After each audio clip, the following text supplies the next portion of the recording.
Bismillahirrahmanirrahim. Assalamualaikum warahmatullahi wabarakatuh. Alhamdulillahi wa kafa. Wassalatu wassalamu ala rasulillahil mustafa wa ala alihi wa sahbihi wa man wafa wa ba'd. Faya ahbaballahi wa ahbaba rasulihi sallallahu alaihi wasallam. Usi nafsi wa iyyakum bitaqwallahi faqad fazal muttaqun fala tamutunna illa wa antum muslimun. Faqala ta'ala Ya ayyuhalladzina amanu taqullaha haqqa tuqatih wa la tamutunna illa wa antum muslimun. Saudara-saudariku, terkhusus keluarga besar Orbit di bawah bimbingan Ayahanda Profesor Dr. Din Syamsuddin yang terhubung lewat sesi Zoom di kesempatan malam hari ini. Pun demikian dengan saudara-saudariku yang terhubung di channel YouTube Adi Hidayat Official ataupun juga di channel Orbit. Kita mengawali pertemuan di malam hari ini dengan bermohon pada Allah Subhanahu wa taala semoga seluruh apa yang akan kita pelajari mendapat bimbingan dari Allah sehingga mudah untuk dipahami dan ringan untuk diamalkan. Kita bermohon kepada Allah semoga seluruh saudara-saudari kita yang berkehidupan sampai malam ini, waktu Indonesia bagian barat dan waktu yang berkesesuaian dimanapun beraktivitas namun belum beriman, semoga diberikan kekuatan dalam jiwa dan lisan mereka untuk mampu bersyahadat sebelum wafat kembali kepada Allah Subhanahu wa taala. Semoga para pelaku maksiat siapapun, dan boleh jadi kita termasuk di antaranya, diberikan kelembutan hati oleh Allah Subhanahu wa taala dan dibimbing untuk bertaubat sehingga dapat meniti jalan kehidupan yang lebih baik, hayatan thayyibah, dan semoga semua kita wafat dalam keadaan yang mulia, husnul khatimah. Di kesempatan malam hari ini, kita akan mencoba untuk bersama-sama mengkaji, mempelajari pedoman dalam Al-Quran dan hadis-hadis Nabi Muhammad SAW yang menuntun kita, umat Islam khususnya, agar dapat khusyuk dalam menunaikan salat. Kita akan bagi secara singkat pembahasan di malam hari ini kepada beberapa subtopik pembahasan. Saya setidaknya akan merinci ke dalam 5 pembahasan utama yang tadi diberikan oleh MC kita waktu kurang lebih 45 menit untuk menguraikan sampai 1 jam. Mudah-mudahan sampai di batas waktu yang ditentukan sehingga nanti di pengayaan kita lebih bisa mengeksplor dengan dalam dan luas lagi. Sebelumnya, tentu seluruh apa yang disampaikan dalam Al-Quran dan hadis-hadis Nabi Muhammad SAW berupa pedoman berkehidupan, indahnya dalam Islam, semua teruraikan dengan rinci. Dan dahsyatnya, jelas Allah sudah memberikan satu ruang penjelasan yang sangat komprehensif bahwa tujuan syariat, tujuan pedoman diberikan kepada kita itu dengan ukuran-ukuran yang sangat sistematis, penjelasan yang sangat terukur dan presisinya begitu tinggi. Ya, Allah menyampaikan dalam Al-Quran ketika menurunkan Al-Quran itu sendiri kepada Rasulullah SAW di Quran surah kedua Al-Baqarah ayat 185, Syahrul Ramadan alladzi unzila fihil Quran hudan linnas. Di bulan Ramadan yang mulia itu, yang diperintahkan kita menunaikan ibadah siam, puasa, maka diturunkan Al-Quran dan fungsinya hudan linnas sebagai pedoman berkehidupan untuk seluruh manusia. Ini yang membedakan Al-Quran dengan kitab-kitab sebelumnya. Para nabi, rasul sebelum Nabi Muhammad SAW punya kitab-kitab spesifik dan spesial untuk umatnya saja secara lokal. Ya, Nabi Musa mendapatkan Taurat, itu untuk umatnya saja di masa itu, Bani Israel. Quran surah ke-17 Al-Isra ayat yang kedua, wa ataina Musal kitaba wa ja'alnahu hudan li Bani Israel. Dan dengan keagunganku, kata Allah, diberikan kitab kepada Musa, Taurat, Quran surah ketiga Al-Imran ayat ketiga, hudan untuk menjadi pedoman berkehidupan li Bani Israel, untuk Bani Israel saja. Isa, Yesus, Mesias sama, diberikan Injil untuk Bani Israel, lokal sifatnya. Tapi Al-Quran ketika diturunkan, spektrumnya mencakup keseluruhan manusia sampai kehidupan berakhir, hudal linnas. Dan sistematikanya dijelaskan secara rinci oleh Allah Subhanahu wa taala yang mencakup 4 bagian pokok dalam berkehidupan. Baik itu tatanan teologis akidah dalam sikap kita berketuhanan, kemudian yang kedua implementasi dari komitmen berketuhanan itu dengan ibadah. Yang ketiga, pancaran dari hasil ibadah dalam konteks berkehidupan secara sosial yaitu muamalah. Dan yang keempat, hiasannya. Bagaimana kita beribadah dengan baik dan beramalah dengan indah, itu disebut dengan akhlak. Baik akidah, kemudian ibadah, muamalah ataupun akhlak, itu memiliki pedoman yang sangat terukur yang langsung diberikan tuntunannya di Quran surah kedua Al-Baqarah ayat 151. Kama arsalna fikum rasulan minkum yatlu alaikum ayatina. Sebagaimana kami utus Kami berikan kepada kalian penjelas dari pedoman yang kami turunkan itu, yang menerangkan bagaimana pedoman itu bisa dipraktikkan dalam kehidupan sehingga menghasilkan maslahat dalam setiap titian kehidupan kita. Bentuk pertama, yatlu alaikum ayatina, diturunkan ayat-ayatnya Al-Quran. Kemudian fungsinya dijelaskan, wa yuzakkikum, dengan ayat-ayat itu ketika dibimbing, dijelaskan, memberikan pencerahan kepada jiwa. Yang dengan jiwa yang cerah itu, yang bening, yang baik, maka akan diberikan kemudian sinyal-sinyal kepada seluruh bagian elemen tubuh untuk bersifat dan bersikap sehingga tampil mulia. Kemudian wa yu'allimukumul kitabah wal hikmah. Nah, ini ciri khasnya dalam Islam. Semua tuntunan yang diberikan dalam Al-Quran dijelaskan oleh Rasulullah SAW. Pertama, memiliki tata cara. Ini kita berikan dulu gambarannya supaya cepat. Selalu ada caranya. Jadi kalau kita pun membahas tentang akidah, itu selalu ada pembahasan, dalilnya ada, ayatnya, penjelasan nabinya ada, hadisnya, tata cara berimannya ada, wal hikmah, hikmahnya ada. Selalu ada penjelasan esensinya. Apa maknanya dalam kehidupan? Apa timbangan filosofisnya? Jadi kalau kita masuk ke dalam ilmu logika pun, di mantik misalnya, itu selalu ada dasar epistemologinya, bahkan ontologinya, epistemologi sampai ke aksiologinya, itu sempurna sekali. Sehingga ketika akan disoal dengan akal pun bisa dijawab, ditanya dalil pun bisa dijelaskan, dan dipraktekkan pun bisa nyata contohnya. Wa yu'allimukumul kitabah wal hikmah wa yu'allimukum ma lam takunu ta'lamun. Dan dalam berpedoman itu, berkehidupan itu akan dijelaskan pula hal-hal yang mungkin belum kita ketahui, isyaratnya diberikan sehingga bisa diriset dan menstimulus kecerdasan untuk mendapatkan kehidupan yang berkemajuan. Dalam konteks inilah kemudian kita akan membahas sedikit yang terkait dengan sub pokok yang kedua, terkait dengan ibadah, yaitu salat.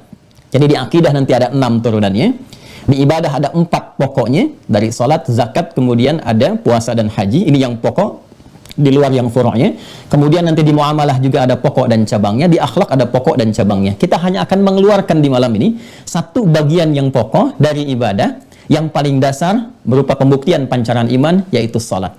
Nah, salat yang diharapkan ini sedang kita bahas di malam hari ini, menjadikan salat yang benar, salat yang menghasilkan kehidupan yang nyaman, yang menenangkan, tadi yang mendapatkan pancaran rezeki yang mudah, dan tentunya semua bahasa ini diistilahkan oleh Al-Quran dengan nama khusyuk.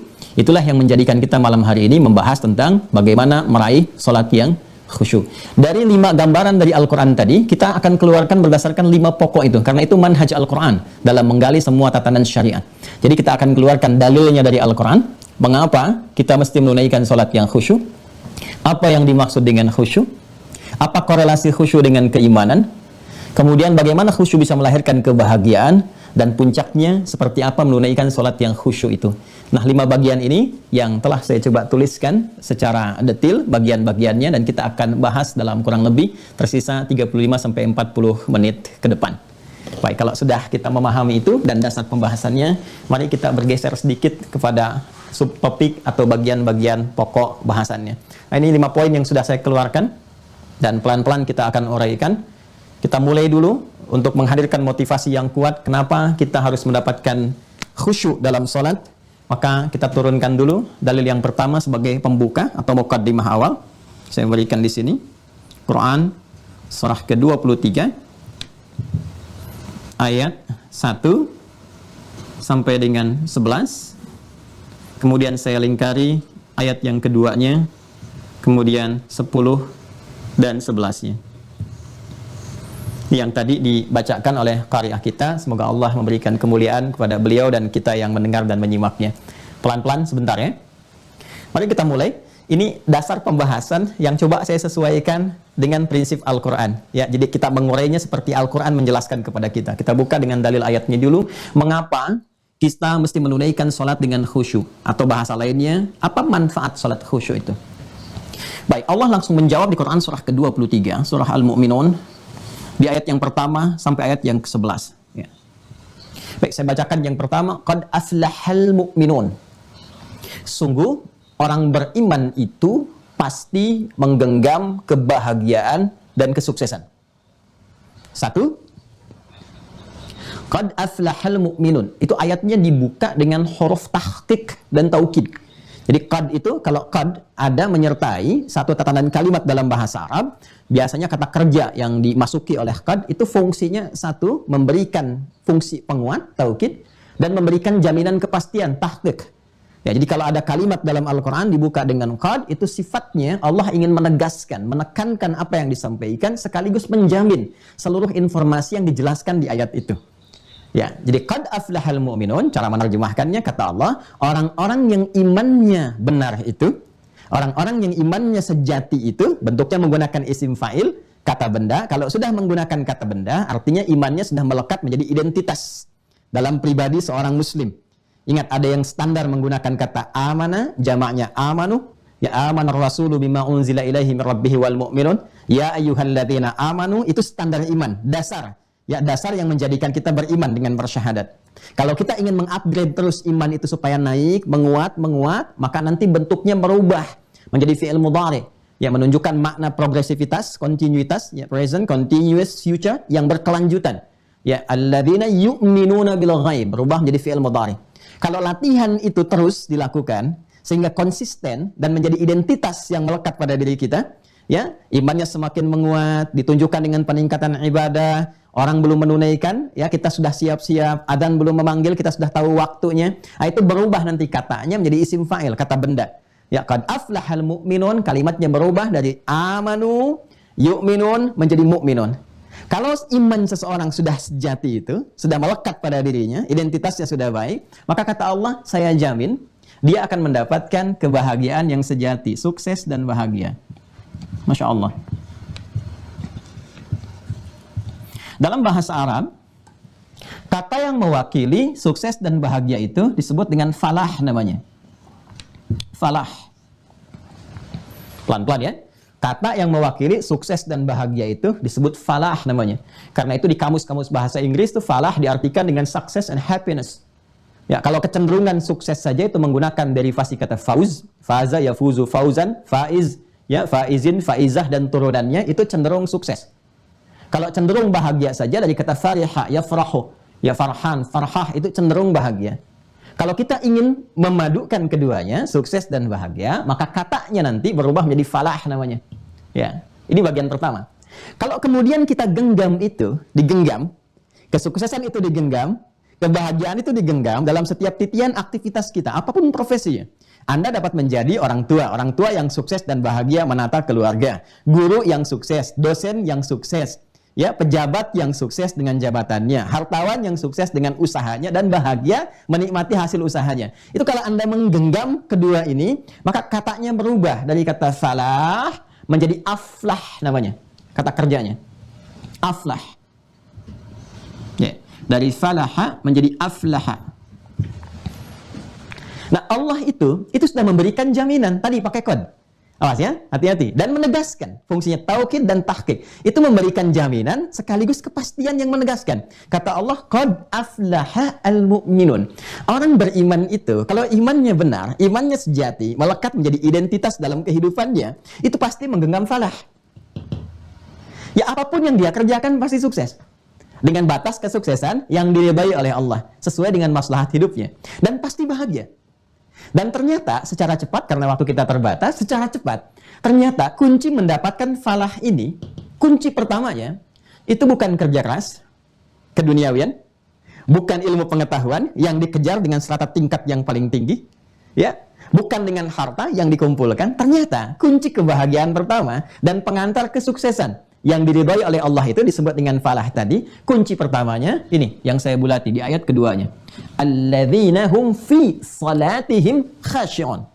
Perhatikan baik-baik. Alladzina, pakai alladzina, ini disebutkan 1080 kali dalam Al-Quran. Kemudian hum, pakai dhamir munfasil, menunjuk kepada sifat taukid. Kita ngaji sedikit pakai balaghah ya, agak dalam sedikit. Dengan pendekatan gramatikal agak dalam. Ya. Alladzina hum fi salatihim, nah ini dia, salatihim khashi'un. Kita temukan kata khusyuk di sini.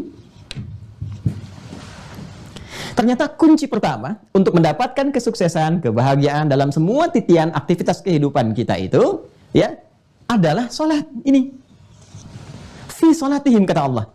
Karena itulah panggilan salat yang diperdengarkan 5 kali dalam sehari, setiap pergantian waktu dalam setiap hari.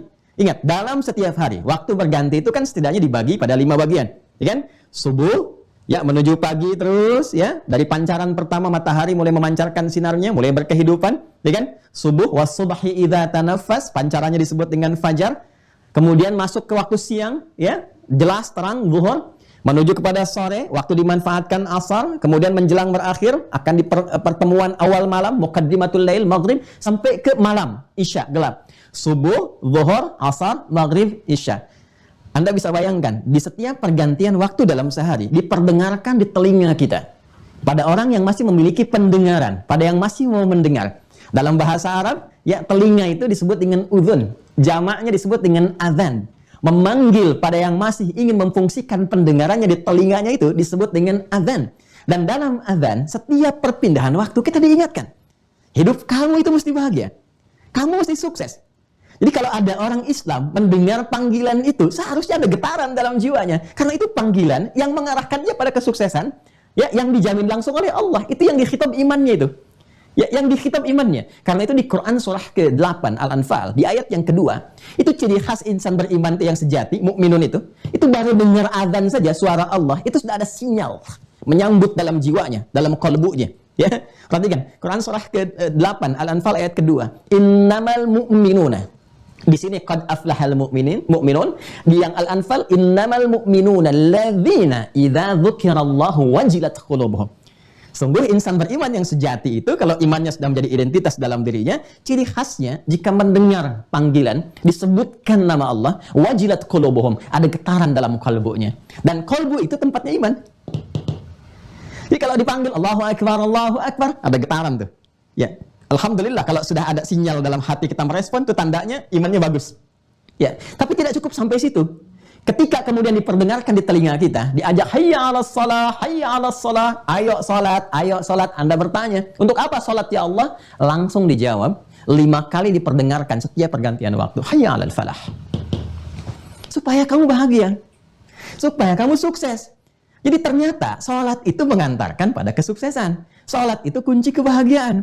Perhatikan betapa orang-orang Islam, pengikut Nabi Muhammad SAW, di kalangan para sahabat itu, ketika mulai awal berhijrah, di awal pertama kali, tahun pertama sebelum berangkat, setahun sebelum berangkat, usia Nabi 52 tahun, ya usia dakwah di kota Mekah kurang lebih 12 tahun, kemudian diberikan oleh Allah satu syariat pembukanya bukan haji, bukan umrah, ya bukan zakat, tapi sholat. Dan sholat itu yang kelak mengantarkan pribadi mereka di semua aspek kehidupan. Tidak ada satupun di antara sahabat itu yang mengalami kehidupan kecuali bahagia dalam hidupnya dan sukses dalam setiap titian karirnya. Jadi kalau Anda bertanya, apa manfaat khusyuk dalam sholat? Allah sendiri yang menjawab, menjamin, dan menegaskannya. Menjawab, menjamin, dan menegaskannya. Kalau Adi Hidayat yang jawab, Anda bisa abaikan. Tapi kalau Allah yang memberikan jawaban, maka disitulah kemudian iman kita dipertaruhkan. Ya. Kata Allah, qad aflahal mu'minun alladzina hum fi salatihim khashi'un, yaitu salat yang khusyuk mengantarkan Anda kepada jaminan kesuksesan dan kebahagiaan. Dan tawaran ini diberikan secara terbuka untuk siapapun. Karena itu menggunakan kata alladzina. Ismun mausulun yadullu 'alal jam'il jam'iyah. Ya, isim mausul kata sambung konjungsi yang menunjuk pada bentuk jamak tanpa batas. Sifatnya komprehensif dan holistik. Ya. Mau laki-laki, perempuan, tua, muda, besar, kecil, status sosialnya, kaya, cukup, pejabat atau biasa dan sebagainya, sipil, militer. Kalau Anda benar tunaikan dengan baik, maka lihat miniatur kehidupan di masa Nabi. Yang di militer ada dari 12.000 sahabat, 38 yang jadi panglima, satu kualitas panglimanya bisa menaklukkan Persia dan Romawi. Yang di birokrat ada bagaimana Amr bin As itu melakukan ekspedisi dari Afrika Utara, dimulai dari Mesir, Libya, Tunisia, Aljazair, Maroko, terus sampai kemudian ke Syam, di Syria itu, dan sukses keseluruhannya. Ada yang jadi duta besar kemudian seperti Mu'adz bin Jabal di Yaman, sukses mengentaskan kemiskinan hanya dalam waktu 3 tahun, dan seterusnya. Semua contoh miniatur kehidupan kita dapati.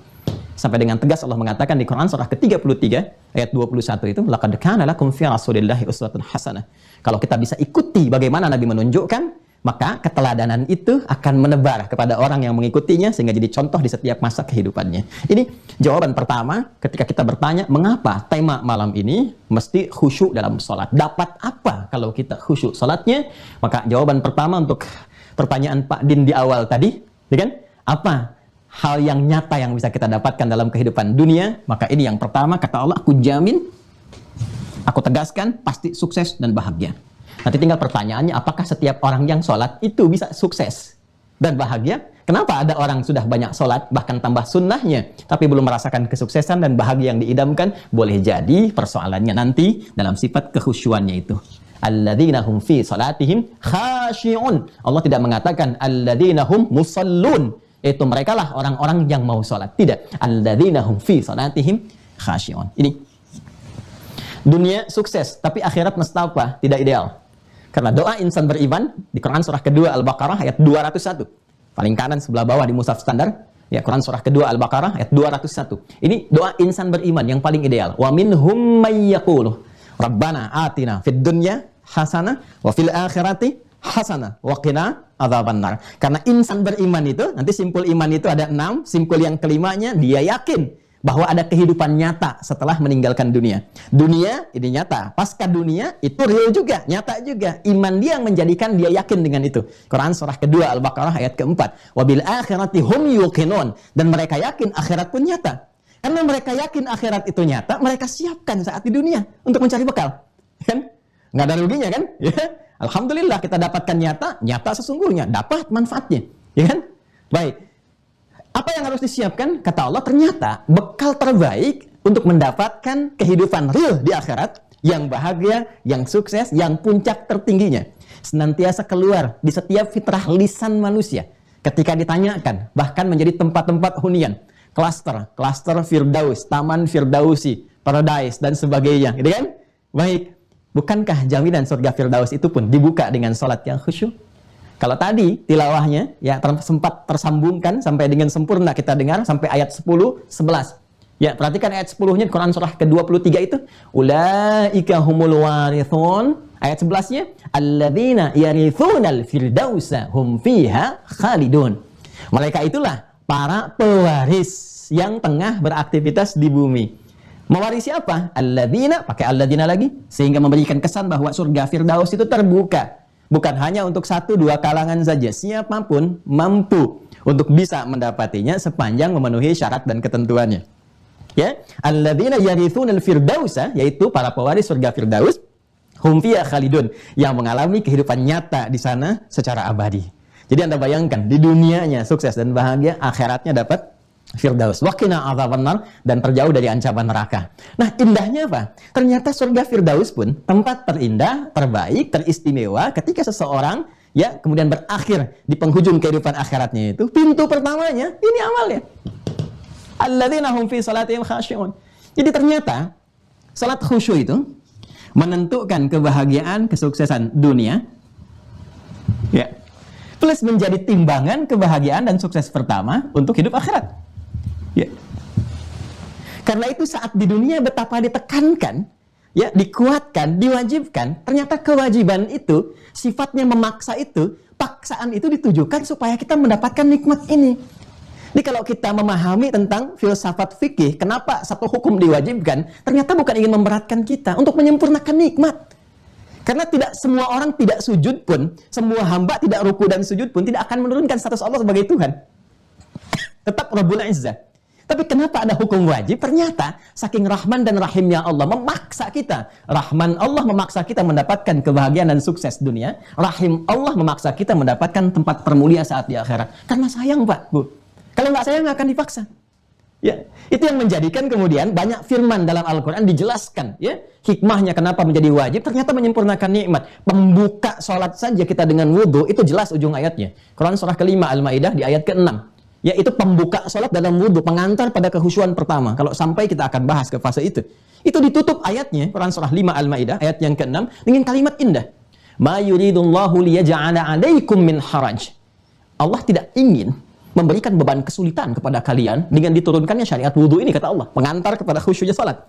Walakin yuridu liyutahhirakum. Ya, tapi diturunkan syariat wudhu ini untuk bisa memberikan sifat kesucian dalam batin kalian, membersihkan terluar kalian supaya mengantarkan kalian pada kenikmatan dan kekhusyuan dalam sholat. Waliyutimma ni'matahu 'alaikum. Jadi begitu kalian merasakan kekhusyuan dalam sholat itu, taubatnya diterima, hatinya bening, keadaannya bersih, maka terasalah kesempurnaan nikmat itu, yang dengan itu kalian la'allakum tashkurun, menjadi lebih bersyukur pada Allah Subhanahu wa taala. Perhatikan bagaimana Al-Qur'an mengurai dengan indah sekali semua turunannya dan terkorelasi. Jadi ini pengantar pembuka kenapa kita membahas judul atau tema besar kita pada malam hari ini, karena setiap orang itu selalu ingin bahagia. Nggak ada orang yang ingin bahagia. Setiap orang ingin sukses. Dan kesuksesan itu diharapkan terus memanjang sampai kehidupan yang abadi. Dan pembukanya itu salat yang khusyuk. Di titik inilah kemudian kita akan mengurai apa itu khusyuk. Satu, bagaimana hubungan khusyuk dengan iman? Karena di ayat ini dibuka tadi, dan Anda pun membacakan tadi di tilawah ayat pembuka pertemuan kita malam hari ini, ada korelasi antara iman dengan khusyuk. Qad aflahal mu'minun, iman, alladzina hum fi salatihim khasyi'un, khusyuk dalam salat. Dua. Kemudian korelasi khusyuk dan kebahagiaan. Apa hubungan khusyuk yang melahirkan kebahagiaan? Cirinya bagaimana kebahagiaan yang lahir dari sifat khusyuk itu? Ya. Yang keempat kemudian hubungan antara khusyuk dan khasyah. Apa yang disebut dengan khasyah, dan bagaimana khasyah menunjukkan ciri khusyuk ya pada seorang hamba dan pada tingkat yang agak tinggi ya. Dan yang terakhir, cara meraih khusyuk dalam salat. Seperti apa isyarat-isyarat Al-Qur'an yang bisa kita keluarkan dan bersamaan dengan petunjuk Nabi sallallahu alaihi wasallam. Ini 5 inti pembahasan yang akan kita urai. Jadi tadi baru muqaddimah. Ya mohon maaf Mas Mustafa kalau kemudian nanti pembahasan kita agak panjang, karena ini memang harus terpaksa saya sampaikan untuk bisa menghadirkan motivasi kuat meraih apa yang dijanjikan, sekaligus evaluasi sholat sampai dengan malam hari ini sudahkah melahirkan hal-hal yang diutarakan. Ini sebetulnya baru 2. Saya bisa tambahkan 5 lagi. Cuma karena waktu terbatas kita langsung saja kepada inti pembahasan. Yuk kita mulai. Apa itu khusyuk? Khusyuk di dalam bahasa Arab, dan ini menariknya akan senafas dengan urutan ayat-ayat Al-Quran, karena memang gramatikal di bahasa Arab itu sumber referensi pokok pertamanya Al-Quran ya. Dan ini yang sangat menarik ya, referensi pokok pertamanya Al-Quran. Khusyuk dalam bahasa Arab, bahkan kalau Anda buka kamus-kamus bahasa Arab, itu tidak akan terlepas dari 3 pemaknaan utama. Satu, al-khudu'.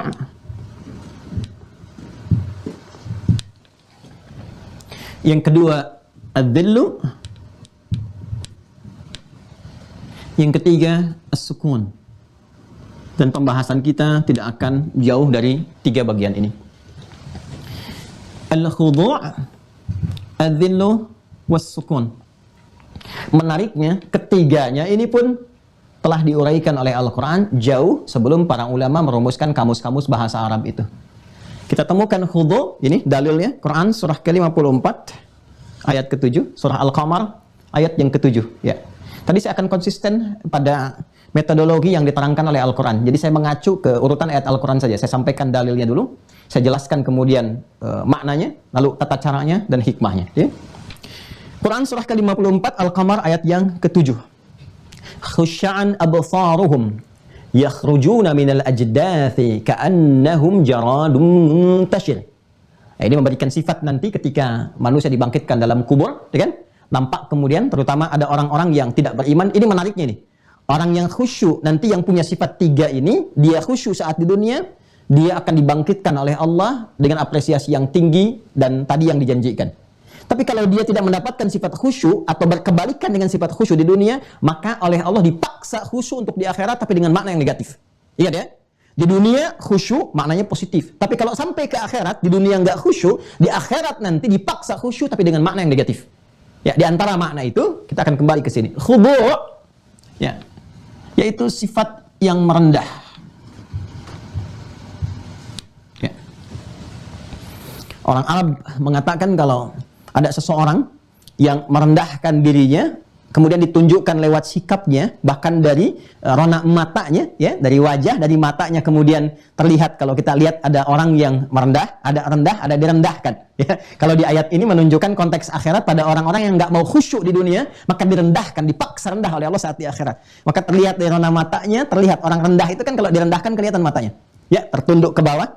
Ya, makanya dalam bahasa Arab itu nanti disebut dengan kasrah, khafad, dipaksa untuk turun harakat dari atas ke bawah.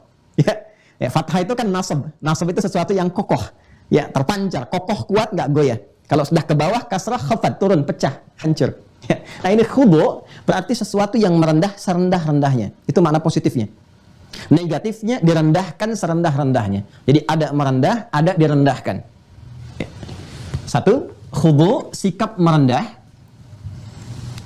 yang menunjukkan pada makna penghambaan.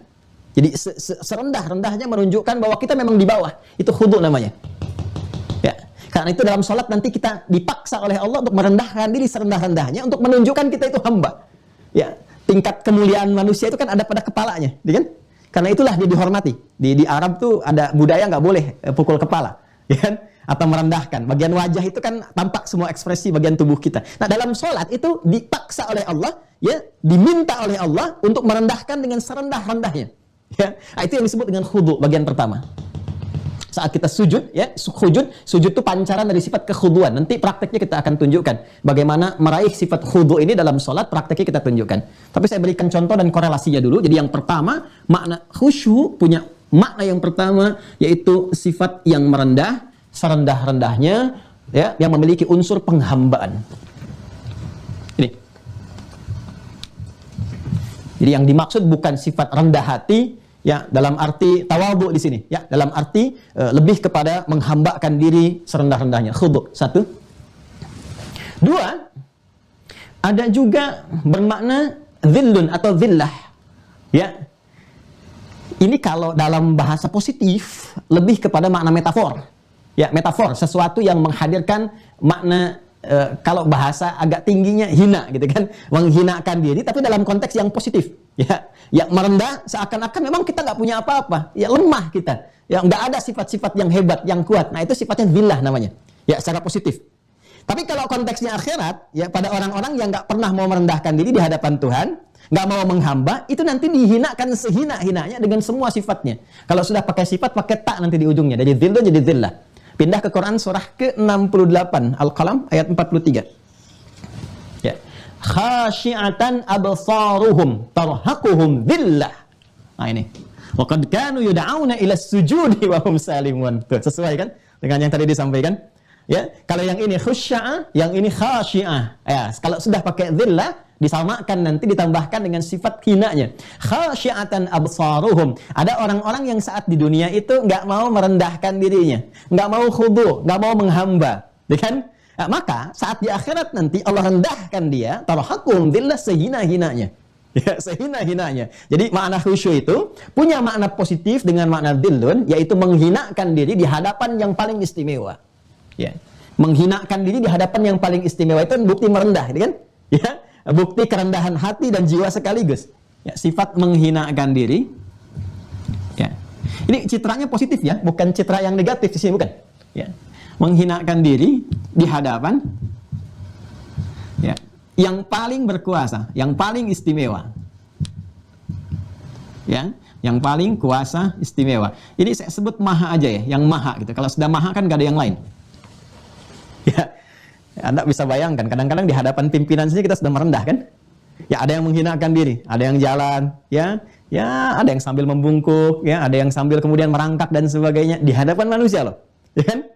Maka Allah memaksa, tidak seperti itu. Ada yang maha, ada yang paling, ada yang segalanya, kata Allah. Maka dipaksa saat di dunia, semua manusia siapapun itu, untuk ditunjukkan di hadapan Allah semuanya setara, semua abdun, semua ibad.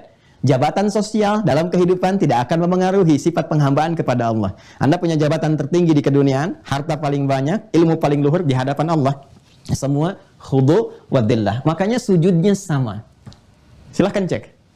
Tidak ada Anda presiden sujudnya misalnya setengah dari keningnya. Nggak ada. Anda hartanya paling banyak, sujudnya setengah ruku. Nggak ada. Semua sempurna. Sifatnya sama. Karena itu orang-orang yang tidak pernah mau mengkhudukan diri, menjulunkan diri, mengkhusyukkan saat di dunia dengan posisi tertingginya saat sujud itu, posisi tertinggi hamba di hadapan Allah saat rendah. Ingat itu, ya.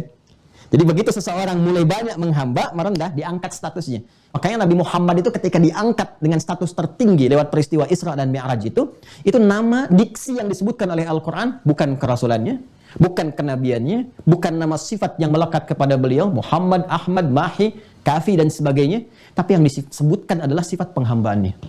Quran surah 17 ayat 1. Subhanalladzi asra bi 'abdihi, bukan bi rasulihi, bukan bi nabiyhi, ya, dan seterusnya, tapi bi 'abdihi. Jadi ketika seseorang itu mampu menghambakan diri, menghinakan diri di hadapan Rabbnya serendah-rendahnya, maka feedback yang diberikan oleh Allah mengangkat dia setinggi-tingginya.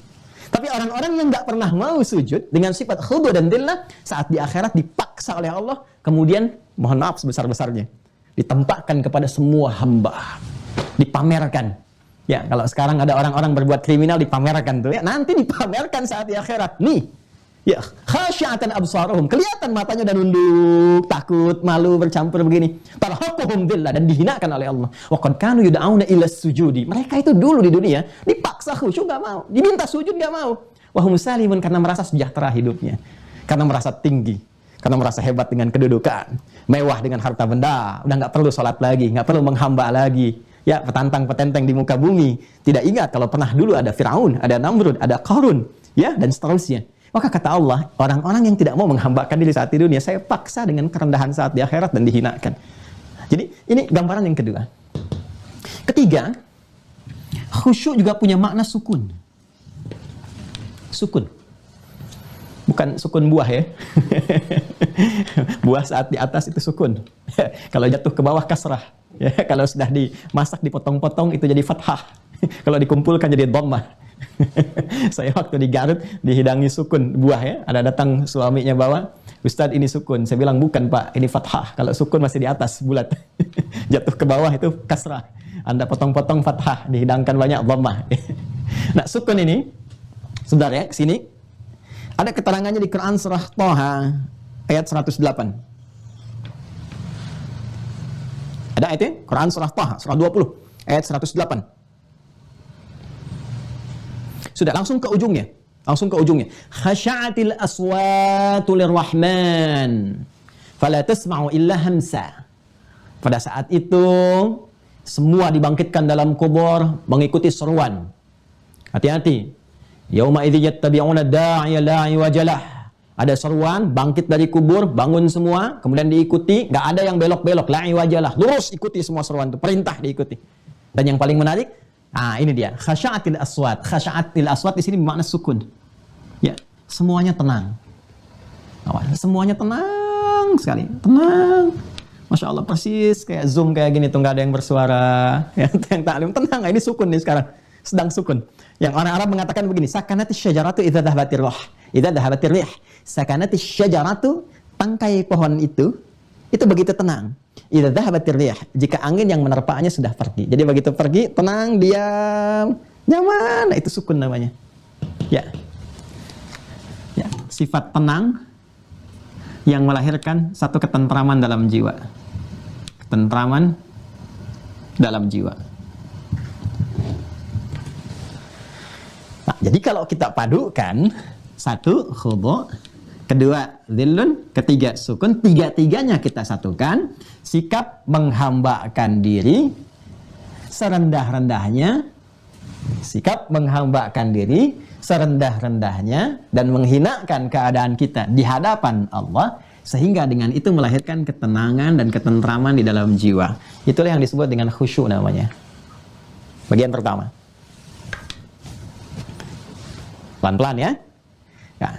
Nah, kalau sudah ada sifat ini, ada ketenangan, kedamaian yang diakibatkan tadi, ya karena merendahkan diri serendah-rendahnya, melahirkan ketentraman, kedamaian. Kita belum bicara tentang caranya, ya kan? Nanti ada rasa, ada pancaran ke dalam bagian tubuh kita, merasakan pancaran-pancaran itu. Ya, ada kenikmatan, enak, nyaman. Nanti puncaknya ada yang nangis, itu kan? Ada yang merasakan sesuatu, sensasi sendiri tersendiri dalam jiwanya, dalam dirinya. Ya, karena kekhusyuan itu yang melekat nanti dalam kalbu, dalam iman, itu akan dipancarkan ke dalam semua bagian tubuh. Ya, paling gampang ini ya. Nih, lihat bagan ini. Saya tunjukkan ke sini. Saya buat bagan seperti ini untuk memberikan gambaran di Al-Quran bagaimana tentang diri kita dijelaskan oleh Allah dalam Al-Quran. Ini anatomi manusia ya. Tapi saya tidak bicara tentang fisiknya saja. Ya, saya tidak bicara tentang aspek biologis ya atau fisiologis manusia. Saya bicara tentang keseluruhan manusia, seperti apa unsur yang menyusun bagian-bagian manusia. Dulu pernah kita bahas secara singkat juga. Ya, secara singkatnya disebut manusia kalau ada fisiknya, jasmaninya, tubuhnya. Dan ini bagian pertama yang dicipta. Kemudian juga ada akalnya, ini yang membedakan dengan hewan. Dan ada rohnya, ini yang memberikan unsur kehidupan. Rohani, aklani, kemudian jasmani. Ya, ini nanti digabungkan di Quran surah ke-15 ayat ke-28. Wa idz qala rabbuka lil malaikati inni khaliqum bashar min salsalin min hama'in masnun fa idza sawaituhu, ini ke sini, wa nafakhtu fihi min ruhi, ini. Di 3 bagian. 1, 2, 3. Jasmani, aqlani, rohani. Akal nggak ada, hewan. Roh tidak ada, meninggal. Ya, jadi harus ada ketiga bagian ini. Pelan-pelan, sebentar. Unsur tertingginya yang memberikan support kehidupan tuh di sini, roh. Roh. Ini yang paling tertingginya. Dan ini nanti yang membawa langsung nilai-nilai kemuliaan yang diberikan oleh Allah secara langsung, sumbernya langsung dari Allah. Ya. Itu di Quran surah ke-17 Al-Isra di ayat ke-85. Wa yas'alunaka 'anir ruh, qulir ruh min amri rabbi wa ma utitu minal ilmi illa qalila. Ruh secara singkat ditiupkan nanti kepada fisik ke sini. Jadi fisik diciptakan terlebih dahulu, berproses. Di Quran surah ke-15 ayat ke-28, rinciannya di Quran surah ke-22 Al-Hajj di ayat yang ke-5. Termasuk nanti ada di Quran surah ke-23 Al-Mu'minun di ayat yang ke-12 sampai ke-15-nya. Hadisnya nanti ada di Al-Arba'in misalnya. Ya, Al-Imam An-Nawawi, ini yang paling gampang diakses. Hadis yang keempat dari Ibnu Mas'ud, an Abi Abdurrahman Abdullah bin Mas'udin. Ya. Usia 4 bulan ditiupkan roh. Roh masuk ke dalam fisik. Perhatikan baik-baik. Ya. Ketika masuk ke dalam fisik, tempatnya di sini. Ini nanti ada kaitan dengan sholat. Mohon fokus baik-baik ya. Ini agak dalam sekali, tapi saya coba sampaikan semudah-mudahnya. Roh masuk ke dalam fisik. Ketika ditiupkan, masuk ke dalam fisik. Wa nafakhtu fihi min ruhi. Ya. Maka nanti masuknya ini ke dalam fisik lewat sini. Satu sodron. Nih. Jamaknya sudur. Ini ruang pertama, roh masuk dalam sodron. Jamaknya sudur. Pelan-pelan. Awas, nanti ada hubungan dengan sholat. Karena saat kita mengangkat tangan dan bersedekap, telapak tangan ini nanti ditutup begini, diletakkan di sodron kita. Ya, ada hubungan. Awas, hati-hati ya, dalam sekali ini. Di dalam sodron, ini ada qalbun. Jadi sodron itu ruang yang besar. Di dalamnya ada qalbu, ini. Roh masuk ke dalam qalbu, nanti menjadi nafas ini. Dalam nafas di sini, masuk ke nafas. Jadi sodron, qalbun, nafsun. Karena itu roh kalau sudah masuk ke dalam fisik, namanya nanti berubah menjadi nafas karena tempatnya ada dalam nafas ke sini. Ya, dari sodron, qalbun, ke nafas ke sini. Karena itu ketika masuk ke sini, sempurna manusia, ya, mulai kemudian dapat tanda-tanda kehidupan, diserap ke dalam bahasa Indonesia, menjadi bernafas, bisa bernafas, nafas sempurna penciptaan, nafasnya terwujud. Nah, saat masuk ke dalam nafas ini, dalam roh ini sudah ada 2 potensi. Potensi pertama, itu yang disebut dengan jiwa takwa namanya. Nah, dalam takwa itulah ada iman yang memiliki 6 pokok yang kita kenal dengan rukun iman. Jika mampu membangkitkan nilai-nilai keimanan ini, di sifat takwa ini, maka akan memancarkan energi-energi positif yang disebut dengan khairat, pancaran-pancaran yang bernilai sifat-sifat kebaikan. Jadi jujur itu ada di sini, rendah hati ada di sini, ya, sabar ada di sini. Semua sifat-sifat baik itu yang mengantarkan pada kebahagiaan itu ada di sini. Untuk mempercepat ini keluar, nanti Allah memberikan 2 hal. Secara alamiah nanti ada potensi yang menjadi katalis mempercepat ini supaya keluar. Ya, disebut dengan fujur namanya. Jadi kalau di sini ada jujur, di sini kemudian diciptakan dusta. Kalau di sini ada sabar, di sini diciptakan marah. Ya, marah diciptakan bukan ingin membuat seseorang jadi pemarah, bukan. Tapi supaya menjadi katalis, mensupport, mempercepat supaya sabarnya muncul. Sebab kalau nggak ada marah, bagaimana diketahui sabar? Anda pulang ke rumah, ya, tiba-tiba istri mengatakan, sabar ya Pak, sabar. Nggak ada kejadian, nggak ada hujan, nggak ada kilat. Istri mengatakan sabar. Apa sebabnya? Ya, harus ada dulu pemicunya. Ini katalisnya, fujur. Karena itulah ketika nafas diciptakan sempurna, Allah langsung tegaskan. Di dalamnya ada takwa dan fujur. Quran surah ke-91, di ayat 7 sampai dengan 10, sampai mendapatkan falahnya. Wa nafsi wa ma sawaha, dan demi nafas bila telah sempurna penciptaannya. Wa ma sawaha, balik ke Quran surah 15 ayat 28. Fa idza wa idz qala rabbuka lil malaikati inni khaliqum basyara min salsalin min hama'in masnun. Teruskan. Fa idza sawaituhu, jika aku telah sempurnakan. Kapan sempurna? Dijawab di Quran surah 91 ayat ke-7.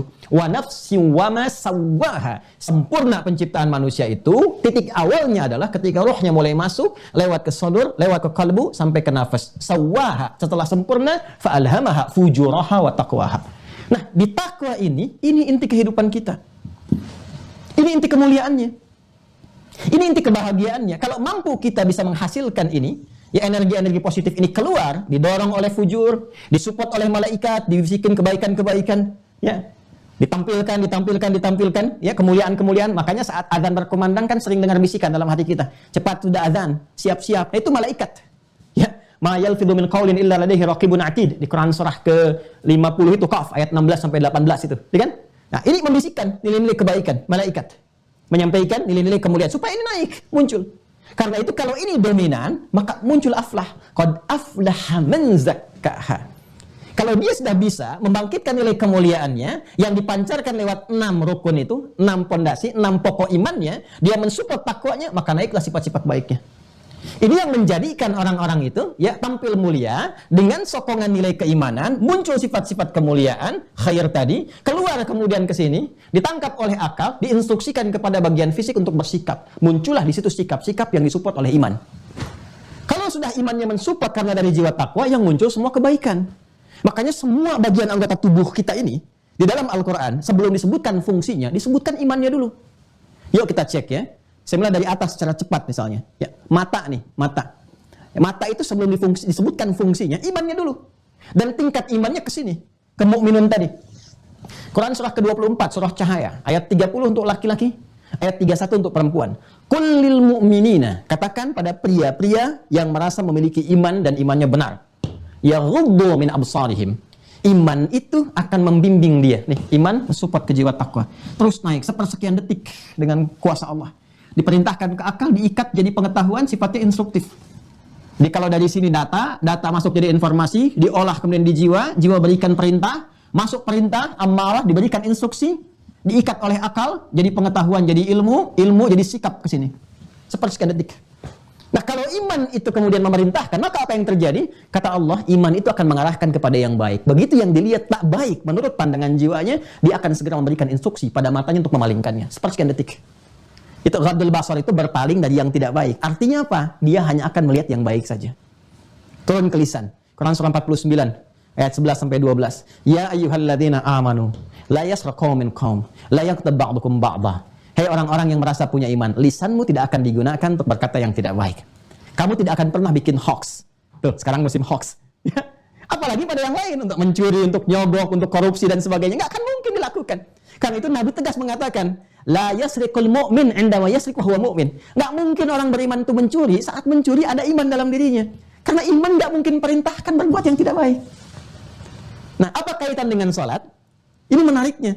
Nah, sholat itu kalau benar ditunaikan, ya kalau benar, dan kebenarannya diukur dengan kekhusyuan, sedangkan khusyuk ini tempatnya dalam kolbu di sini. Ya, sedangkan kolbu itu sentuhannya ke nafas. Sedangkan nafas itu untuk membangkitkan jiwa takwa. Karena itulah sholat dikerjakan untuk membangkitkan takwa. Takwa supportnya iman. Kalau takwanya dikuatkan naik, sifat khairnya muncul. Ya, khair, baik, itu kan muncul kalau jeleknya hilang kan? Baik kan lawannya buruk. Ya, baik itu lawannya buruk. Secara sederhananya. Lawannya buruk. Soleh lawannya salah. Baik itu bisa muncul kalau buruknya hilang. Ya kan? Baru muncul baiknya. Buruk dalam Islam dan bisa kita terapkan dalam kehidupan, maksud diterapkan itu terlihat seperti itu, bukan dipraktikkan, ya. Bisa kita lihat bentuk nyatanya. Buruk itu sumbernya cuma dua.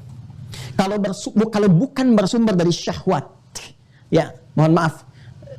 Pornografi, porno aksi, LGBT, zina yang jorok-jorok dan sebagainya, itu bersumber dari syahwat faraj. Disebut fahsya namanya, fahsya. Dalam bahasa Arab disebut fahsya, fahisyah, fahsya. Atau yang diingkari langsung oleh hati. Ya, sumbernya nafsu perut dan akal. Jadi ada nafsu faraj, syahwat biologis, ada nanti nafsu dari perut dan akal. Ya, mohon maaf, diingkari oleh hatinya, bahkan diingkari oleh pikirannya sendiri, tapi bisa dikerjakan. Berbohong, mencuri, korupsi, merampok, membunuh dan sebagainya. Ya, itu kalau disebut masuk kategori yang kedua namanya mungkar. Mungkar. Buruk itu pintunya cuma dua, nggak ada yang ketiga. Kalau bukan fahsya, pasti mungkar.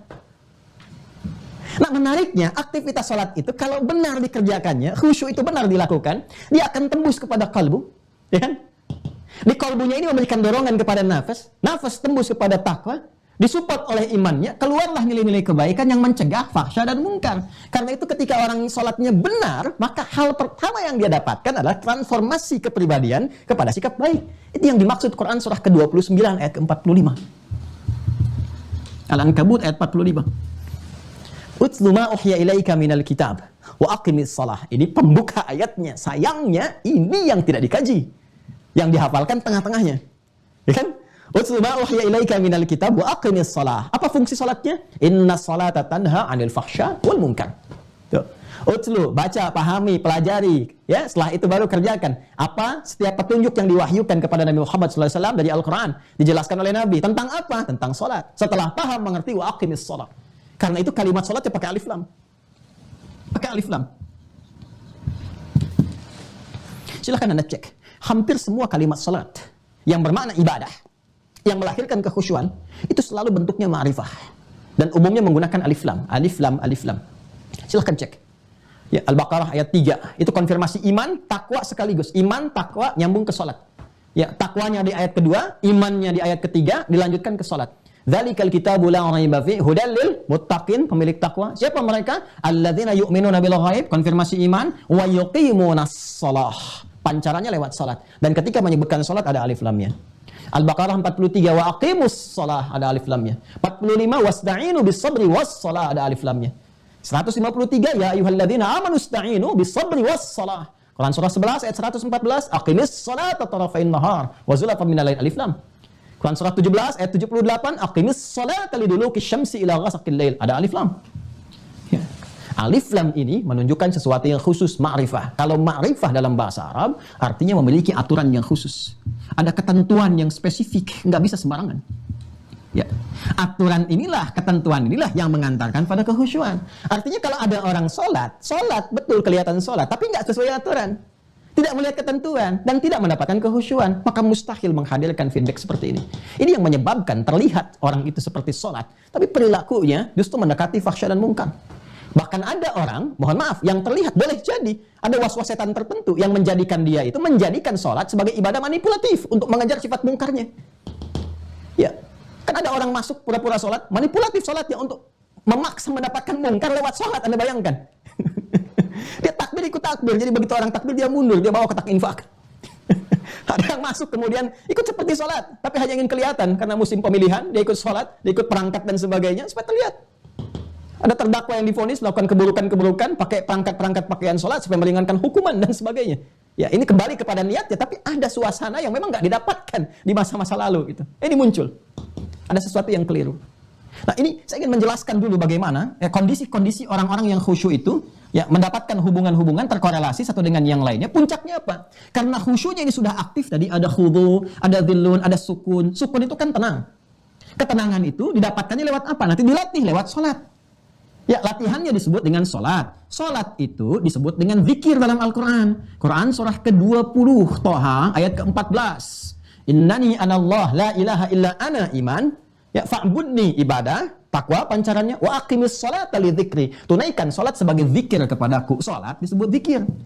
Sedangkan fungsi zikir itu menenangkan kepada qalbu. Quran surah ke-13, ayat ke-28. Quran surah 13, ayat 28. Lihat ujungnya. Ala bidzikrillahi tatma'innul qulub. Yakinkan pada dirimu, kalau benar zikirmu kepada Allah, dampaknya ke kalbu akan tenang.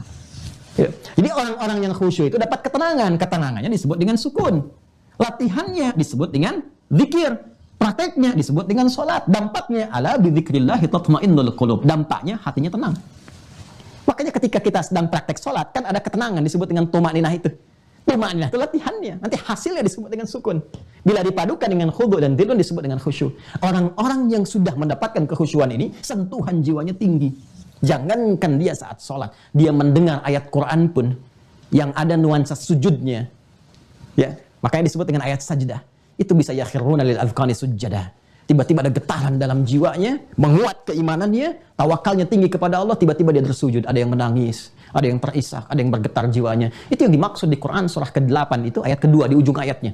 Ya, innamal mu'minuna alladzina idza dzukirallahu wajilat qulubuhum wa idza tuliyat 'alaihim ayatuhu zadatuhum imana wa 'ala rabbihim yatawakkalun. Bagaimana iman meningkat ketika mendengar ayat Quran tadi? Ketika dia mendengar dibacakan ayat Quran kepadanya, meningkat imannya, bertambah kuat hubungannya dengan Allah, dan ekspresinya adalah Quran surah ke-17 ayat 107 sampai 109. Qul aminu bihi aw la tu'minu. Ya, katakan, kalian mau beriman ataupun tidak? Ya, sungguh orang-orang yang pernah diberikan pengetahuan di masa lampau itu, Masya Allah, Mereka idza yutla alaihim, jika dibacakan kepada mereka ayat-ayat Allah, yakhiruna lil adqani sujada, langsung mereka menurunkan, merendahkan wajah mereka, menghinakan diri mereka sujud pada Allah Subhanahu wa taala. Dan di ayat 109-nya langsung ditambahkan kalimat di ujungnya, ya, wa yaziduhum khusyu'a, dan menambah kehusyuan pada mereka. Jadi kalau khusyuk sudah sampai ke jiwa, sudah dipraktikkan dalam sholat, sudah nyaman, sudah enak, tandanya banyak kata Allah. Dengar adzan, ada getaran. Ya, orang sholat nunggu adzan, dia belum adzan dah siap-siap. Subuh ini belum nyampe, sekarang masih jauh waktunya. Waktu Indonesia bagian barat sekarang. Tapi sudah ada yang merencanakan bangun jam berapa.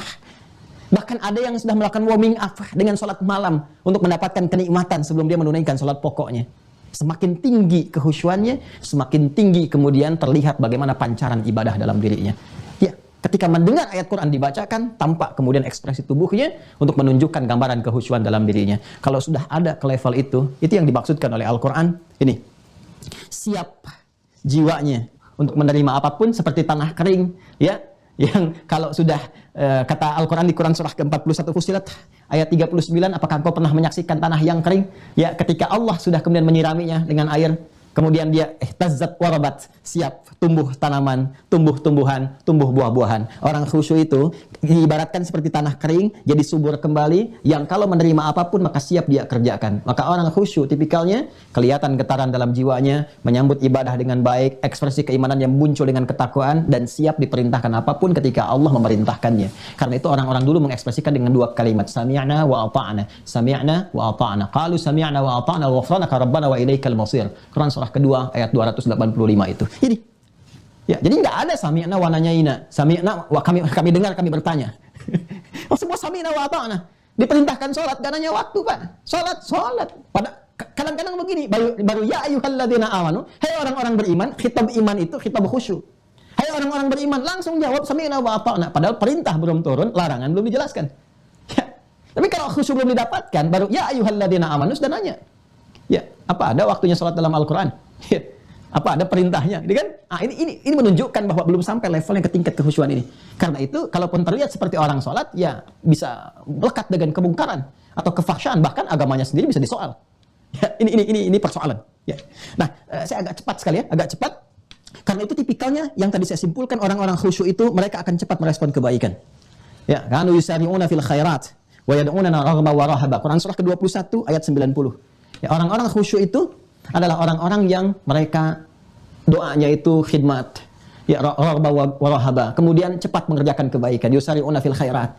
Ya, ada kebaikan mereka kerjakan, ada peluang dikerjakan, ada orang fakir disantuni. Apapun yang melekat pada diri mereka, punya jabatan digunakan pada kemuliaan-kemuliaan, dibuat kebijakan-kebijakan yang mensejahterakan, punya harta, ya, kemudian digunakan untuk hal positif, punya ilmu ditebarkan dengan keikhlasan, yusari'una fil khairat. Ini.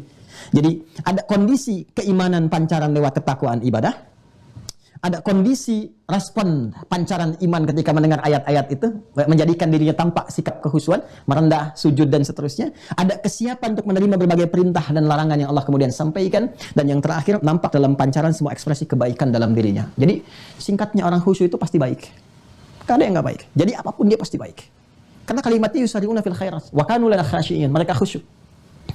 Ya, karena itu jadi orang sholat itu pasti baik. Nggak ada orang sholat itu yang nggak baik, nggak ada. Kalau benar sholatnya. Karena itu Nabi menekankan sejak dini usia 7 tahun, ajarkan yang pertama sholat. Bukan manasik, bukan zakat, bukan puasa. Boleh itu diajarkan, nggak ada masalah. Tapi yang paling pokok itu sholat, kata Nabi itu. Kenapa? Karena ternyata rahasianya. Kalau dari kecil diajarkan sholat yang benar, tumbuhlah dia menjadi orang yang punya kepribadian mulia, sebaik-baiknya manusia. Ini yang dimaksudkan ketika dia sudah mulia, sudah bagus dengan tahapan-tahapan ini, maka qad aflahal mu'minun, dia akan menggenggam segala kesuksesan, segala kebahagiaan, jadi apapun dia di dunia. Dan ulaika humul warithun, ayat 11-nya, alladzina yarithunal firdausa hum fiha khalidun. Berdasarkan amal yang telah mereka kerjakan itu, apa saja pekerjaannya, sesuai dengan passion hidupnya, itu berpeluang besar mengantarkan dia pada kenikmatan surga tertinggi. Itu gambaran turunannya. Sekarang pertanyaannya bagian terakhirnya. Ini. Jadi bagaimana sholat yang khusyuk itu? Sikap-sikap tadi itu disebut dengan khasyah, yang tadi saya terangkan. Sudah? Ini sudah saya terangkan, poin 1, 2, 3, 4 sudah selesai. Khusyuk sudah, khusyuk dengan iman sudah saya terangkan, kaitan khusyuk dan kebahagiaan selesai. Kaitan khusyuk dengan khasyah, sudah. Tadi itu sifat-sifat yang siap menerima perintah Allah, menjauhi larangan disebut khasyah. Ya, ciri ulama hati-hati nih. Ya, mohon izin sebesar-besarnya hanya menyampaikan risalah Al-Qur'an yang ditegaskan ciri utamanya ya bukan hanya menguasai berbagai bidang keilmuan, tapi ada pancaran kekhusyuan yang melahirkan khasyah. Quran surah ke-35 Fatir ayat 28. Innama yakhsyallaha min ibadihil ulama. Sungguh yang punya sifat khasyah. Khasyah itu pancaran dari kekhusyuan. Saking dekatnya dengan Allah, takut kalau lisannya berkata yang keliru. Tidak akan mungkin ulama mengeluarkan fatwa yang bertentangan dengan hukum Allah. Ya, tidak akan mungkin melakukan tindakan-tindakan yang bertentangan dengan nilai-nilai kemuliaan. Itu disebut khasyah. Pancaran sifat khusyuk disebut dengan khasyah. Sekarang pertanyaannya dengan cepat, bagaimana cara mendapatkan khusyuk dalam salat? Mohon izin saya minta waktu dulu ke moderator. Mas Mustafa, ini saya sudah lewat 1 jam. Masih boleh nggak? Masih bisa? Baik ya, karena ini bagian intinya nih. Ya, baik, mohon izin ya. Mohon izin, Prof. Din mohon izin teman-teman. Ya, baik supaya cepat. Saya menyampaikan ini kurang lebih 1 tahun. Saya harus jadikan dalam waktu 2 jam. Ini saya harus lompat-lompat sedikit ya. Baik, yuk kita masuk kepada inti praktikalnya. Bagaimana meraih khusyuk dalam salat. Kembali ke Quran, 1. Quran surah ke-2 Al-Baqarah. Kita sudah langsung masuk ke praktek ya. Ayat 45 sampai 46.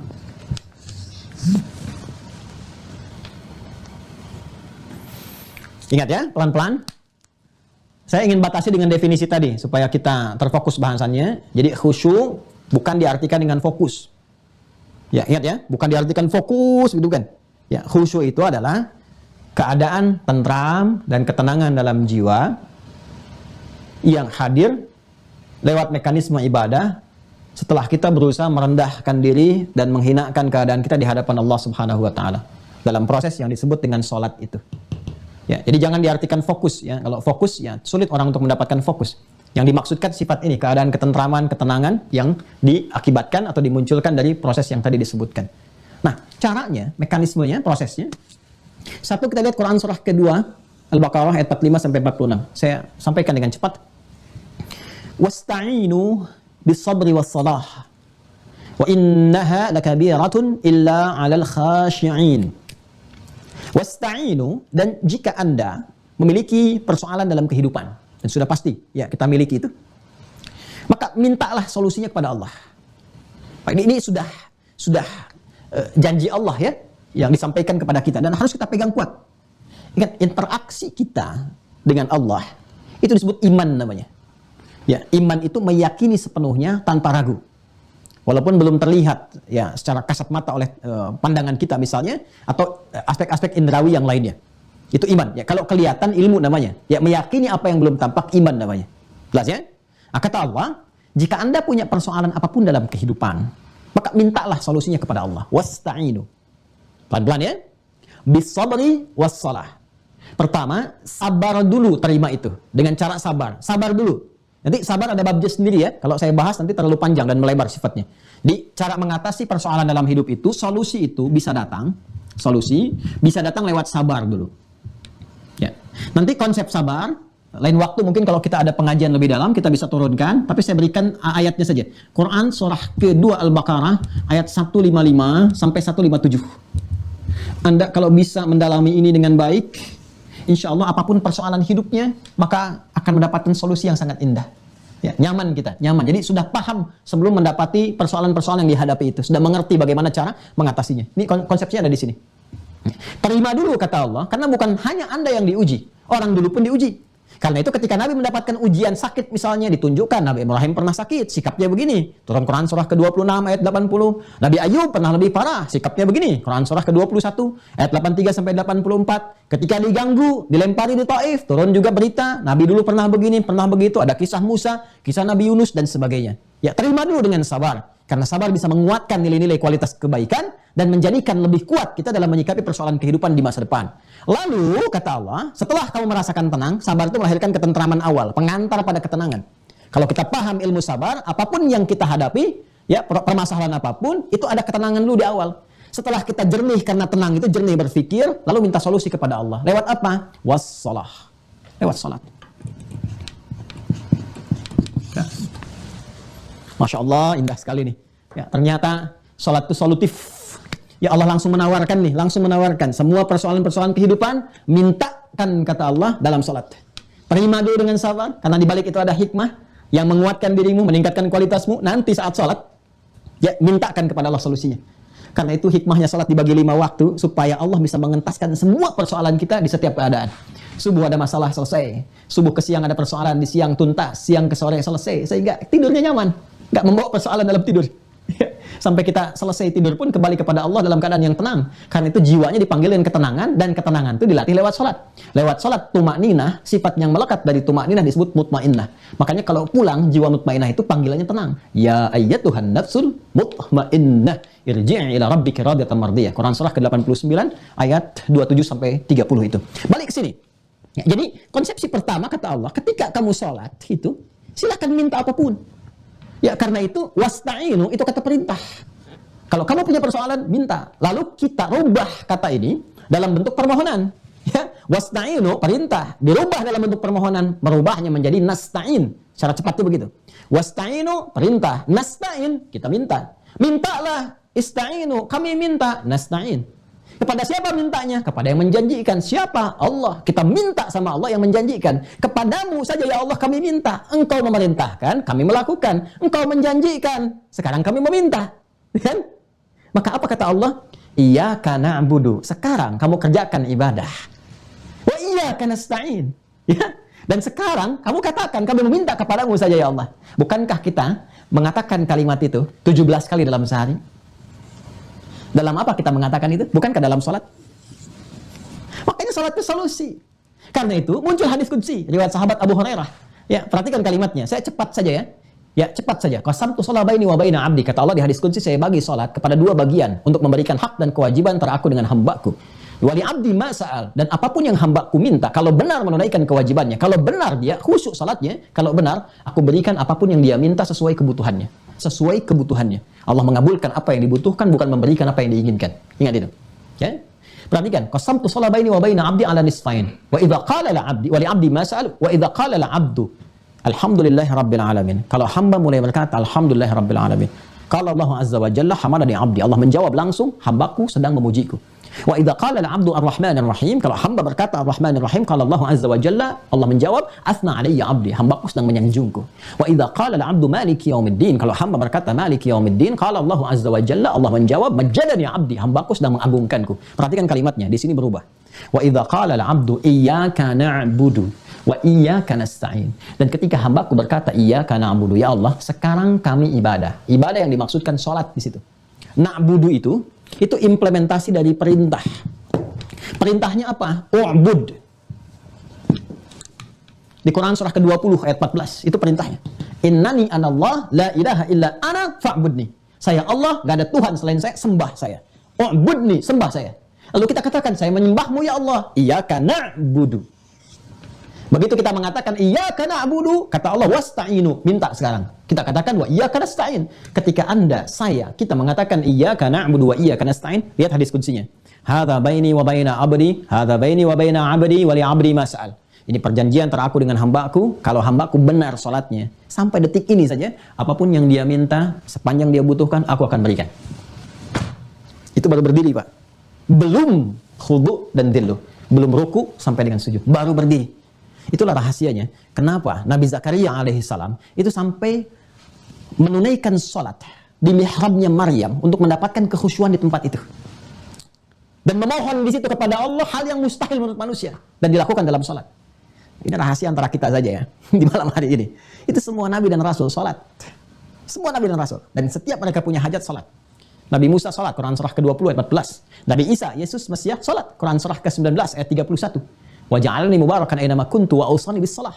Nabi Ismail salat dan meminta keluarganya salat, Quran surah 19 ayat 55. Wa kana ya'muru ahlahu bis shalah. Nabi Zakaria divonis istrinya menufus dan mandul, mohon maaf, tak mungkin punya keturunan, dan minta solusinya lewat salat. Quran surah ketiga Ali Imran ayat 38 sampai 39. Apa yang terjadi? Begitu minta, hunalika da'a Zakaria rabbah. Di mihrabnya Maryam, Zakaria berusaha menunaikan salat, mendapatkan keberkahan dan kehusuan di dalamnya. Apa yang terjadi? Qala rabbi habli min ladunka dzurriyyatan thayyibah innaka sami'ud du'a. Ya Allah, mereka mengatakan semua aku enggak mungkin punya keturunan. Maka aku mohon kepadamu yang tidak punya batas dalam pemberian. Al-Asmaul Husna. Sifat Wahhab, habli. berikan kepadaku ya Allah darimu yang tidak punya batas dalam pemberian. Engkau pasti mengabulkan doaku. Kalau pada yang maha mendengar dan maha menjawab doa tidak mengabulkan, kepada siapa lagi aku mesti memohon? Apa yang terjadi? Perhatikan jawabannya di ayat 39. Fanadathul malaikatu wa huwa qa'imun yusalli fil mihrab. Turun malaikat, langsung membawa informasi, menyeru, menyampaikan, doamu dikabulkan. Sedangkan beliau masih berdiri dalam sholat, belum selesai sholatnya. Anda bayangkan, jadi kekhusyuan dalam sholat itu, dahsyatnya khusyuk, kita meminta dalam berdiri saja, itu bisa dikabulkan walaupun sholatnya belum selesai. Ya, Annallaha yubasyiruka bi Yahya. Allah kasih kabar, kamu akan punya anak, namanya Yahya. Langsung dikasih oleh Allah namanya. Ya, yang mustahil menurut manusia, lahir dari rahim seorang perempuan, yang divonis menopause dan mandul, bayi yang hidup, kata Allah, jadi dan hidup dia. Yang paling dahsyat terjadinya saat berdiri dalam sholat. Beliau Nabi, Rasul, minta kepada Allah, berdiri dalam sholat dikabulkan. Umatnya Nabi Muhammad mendapatkan keberkahan dari kemuliaan nabinya, ketakwaannya, kemuliaannya, pancarannya sampai ke kita. Azizun alaihi ma'anittum, harisun alaikum bil mu'minina raufur rahim. Bil mu'minina raufur rahim. Memohon kepada Allah untuk umatnya. Apa yang terjadi? Nabi Zakaria sholat minta dikabulkan. Umat Nabi Muhammad dibuka, dilapangkan oleh Allah 5 kali dalam sehari. Yang pokoknya 17 kali kita minta. Minta apa? Bukankah saat berdiri kita mengatakan iyyaka na'budu wa iyyaka nasta'in? Ini kalau khusyuk terjawab. Tapi kata Allah nggak mudah untuk mendapatkan ini. Wa innaha lakabiratun illa 'alal khashiyin. Kecuali bagi orang khusyuk. Khusyuk dapat bonus. Selain ada pancaran tadi, doa cepat dikabulkan. Nah, bagaimana cara mendapatkan khusyuk ini ya Allah? Kata Allah nggak mudah. Nggak mudah. Karena saat yang bersamaan nanti ada setan yang menggoda. Ya, setan nggak pengen, Pak. Setan sedang mengajukan proposal kepada Allah untuk menunjukkan kesombongannya. Aku lebih hebat dibandingkan dengan Adam. Quran surah ke-7 ayat 12. Kan? Ana khairum minhu khalaqtani min narin wa khalaqtahu min tin. Qala ma mana'aka alla tasjud idza amartuk? Qala ada khairum minhu khalaqtani min narin wa khalaqtahu min tin. Dia ingin buktikan dia lebih hebat dibandingkan dengan Adam. Dia mengajukan proposal, ingat ini agak ilmiah tapi dalam ya dan cepat. Dia mengajukan permohonan kepada Allah supaya ikut serta ke tempat Adam berdinas, bertugas di muka bumi ini dan mengajukan kepada Allah supaya diberikan peluang menggoda di bagian fujur ini. Quran surah keempat ayat 118. La'anahullah wa qala la'attakhidanna min ibadika nasiban mafruḍa. Dia berkata, berikan kesempatan aku untuk membuktikan kehebatanku dengan cara apa? Memanfaatkan bagian yang ini. Katalisnya takwa itu dia jadikan berdiri sendiri supaya tidak mengkatalis ke takwa dan berdiri sendiri. Ini kan lawannya nih. Tadi masih ingat di sini ada jujur, sini ada dusta. Sini ada sabar, sini ada marah. Di sini ada tawadu, di sini ada sombong. Nah, harusnya ke sini fungsinya sebagai katalis mempercepat. Tapi dia putus jalur ini, dia berikan was-was ke sini. Ya, dia berikan was-was supaya berdiri sendiri. Kalau dia berdiri sendiri, tidak mensupport ini, menekan takwa, naik fujur ini yang menjadikan nafas ini terkontaminasi oleh sifat-sifat negatif. Ada elektron di sini. Nyebar nih. Ya, ini yang mempengaruhi ini sehingga pancaran dari nafas bahasa kita ini nafsu, memancarkan sifat-sifat buruk yang tadinya bagus jadi buruk karena was-was setan.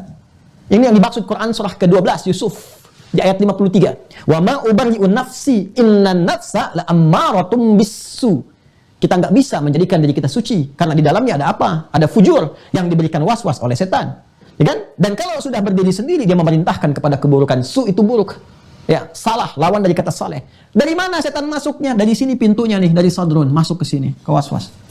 Itu yang disebutkan di surah An-Nas, alladzi waswisu fi sudurin nas. Ini yang menjadikan kita dalam sholat itu megang ini nih, itu hikmahnya, ya nilai falsafahnya itu, ya nilai dasarnya kaitan dengan ini, itu makna terdalamnya adalah menjaga diri kita. Jangan sampai dalam keseharian kita dimanfaatkan oleh setan. Kena was-was untuk berbuat buruk, itu latihan dalam sholat. Jangan dikira bacaan dan gerakan sholat itu ada maknanya. Nanti bab yang lain, ada kurikulum lain. Semua dari awal sampai akhir, semua gerakan dan bacaan itu ada maknanya semua. Ada artinya. Itulah sebabnya kita melakukan telapak tangan. Kenapa menutup yang kiri? Kanan itu kan visualisasi kebaikan. Kiri gambaran dari keburukan. Kenapa kiri diletakkan lebih dulu di sadrun dan ditutup dengan kanan? Memberikan kesan bahwa manusia yang tidak mampu menjaga kolbunya sehingga diberikan was-was, longgar was-was untuk setan menggodanya, itu lebih cepat, banyak terpengaruh, terprovokasi berbuat keburukan sehingga nampak pancaran keburukan-keburukan dalam dirinya. Maka segera tutup dengan yang baik. Ini maknanya, ini hikmahnya. Tutupi keburukan dengan kebaikan. Jaga jiwamu itu, jaga kolbunya. Ini yang dimaksud hadis Nabi di Al-Arba'in itu nomor hadis yang ke-6. Wa inna fil jasadi mudghatan, ala wa inna fil jasadi mudghatan idza salaha al-jasadu kullu wa idza fasadat fasada al-jasadu kullu ala wa hiyal qalbu. Ketahuilah dalam diri kita itu ada satu bagian yang kalau Anda bisa menjaganya, maka baik semua bagian ekspresi tubuh. Kalau tak mampu menjaganya, rusak semua bagian ekspresi tubuh. Ala wa hiyal qalbu, itulah qalbu. Kita jaga, kita tutup. Ini yang dimaksud Quran surah ke-11 ayat 114 ketika turun. Aqimis salata tarafain nahar wa zulafan minal lail innal hasanati yudhibnas sayyi'at. Ayat ini turun ketika ada seseorang berkonsultasi, berbuat jelek, pengen dihukum. Maka turunlah perintah dengan turun ayat ini mengatakan kalau kamu mengerjakan yang baik, kerjakan yang baik untuk menutup yang burukmu. Taubat, ya ciri khas diterimanya taubat, kerjakan yang baik. Yang baik, maka yang buruk akan tanggal. Ini yang dimaksudkan tutup yang kiri dengan yang kanan, jaga sadrunu. Alladzi yuwaswisu fi sudurin nas. Ini ilmunya agak dalam ya. Jadi tapi saya harus agak cepat untuk menyampaikan ini. Dan menariknya kalau kita kaji lebih dalam, ini takwa disebutkan 115 kali. Derivasi di Al-Quran. Turunan ini jadi nafsu disebutkan 115 kali.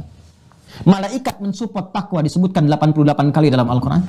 Setan memberikan waswas disebutkan 88 kali dalam Al-Quran. Semua seimbang. Di setiap kita akan berbuat baik, ada setan yang berupaya mencegah. Maka menjadi tidak mudah pun khusyuk dalam sholat, kata Allah, karena ada setannya. Saya jawab tepat ya pertanyaan moderator di awal. Kenapa saat seseorang kita akan sholat tiba-tiba teringat ini dan itu?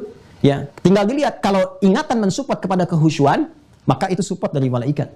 Tapi ketika ingatan mensupport kepada hal di luar sholat, walaupun sifatnya baik, tapi di luar sholat, keduniaan, nemu ini, nemu itu, ingat kunci mobil di mana, itu sesuai dengan pernyataan Nabi. Ketika seseorang bertakbir, ya, maka kemudian muncul setan memberikan was-was. Ya, fayaqulu syaitanu udhkur kada, maka setan mengatakan ingat ini, ingat itu. Hatta la yash'ural musalli kam raka'atan yusalli, sampai ada orang sholat yang tidak sadar berapa rakaat sedang menunaikan sholatnya. Ya? Pasti terjadi, kalau Nabi mengatakan pasti terjadi. Nah, sekarang ini tidak mudah dilakukan sholat itu kecuali bagi orang khusyuk. Kita bertanya bagaimana cara khusyuk sholatnya ya Allah. Langsung ayat ke-46, kita agak cepat. Saya kira mungkin 15-20 menit saya akan selesai. Ya. 1. Ayat 46. Alladzina yadhunnuna annahum mulaqu rabbihim.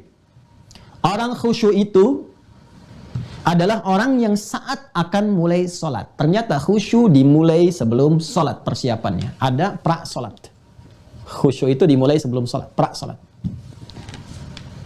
Alladzina yadhunnuna annahum mulaqu rabbihim, yaitu orang-orang semua tanpa kecuali, laki-laki, perempuan dan sebagainya, pakai alladzina.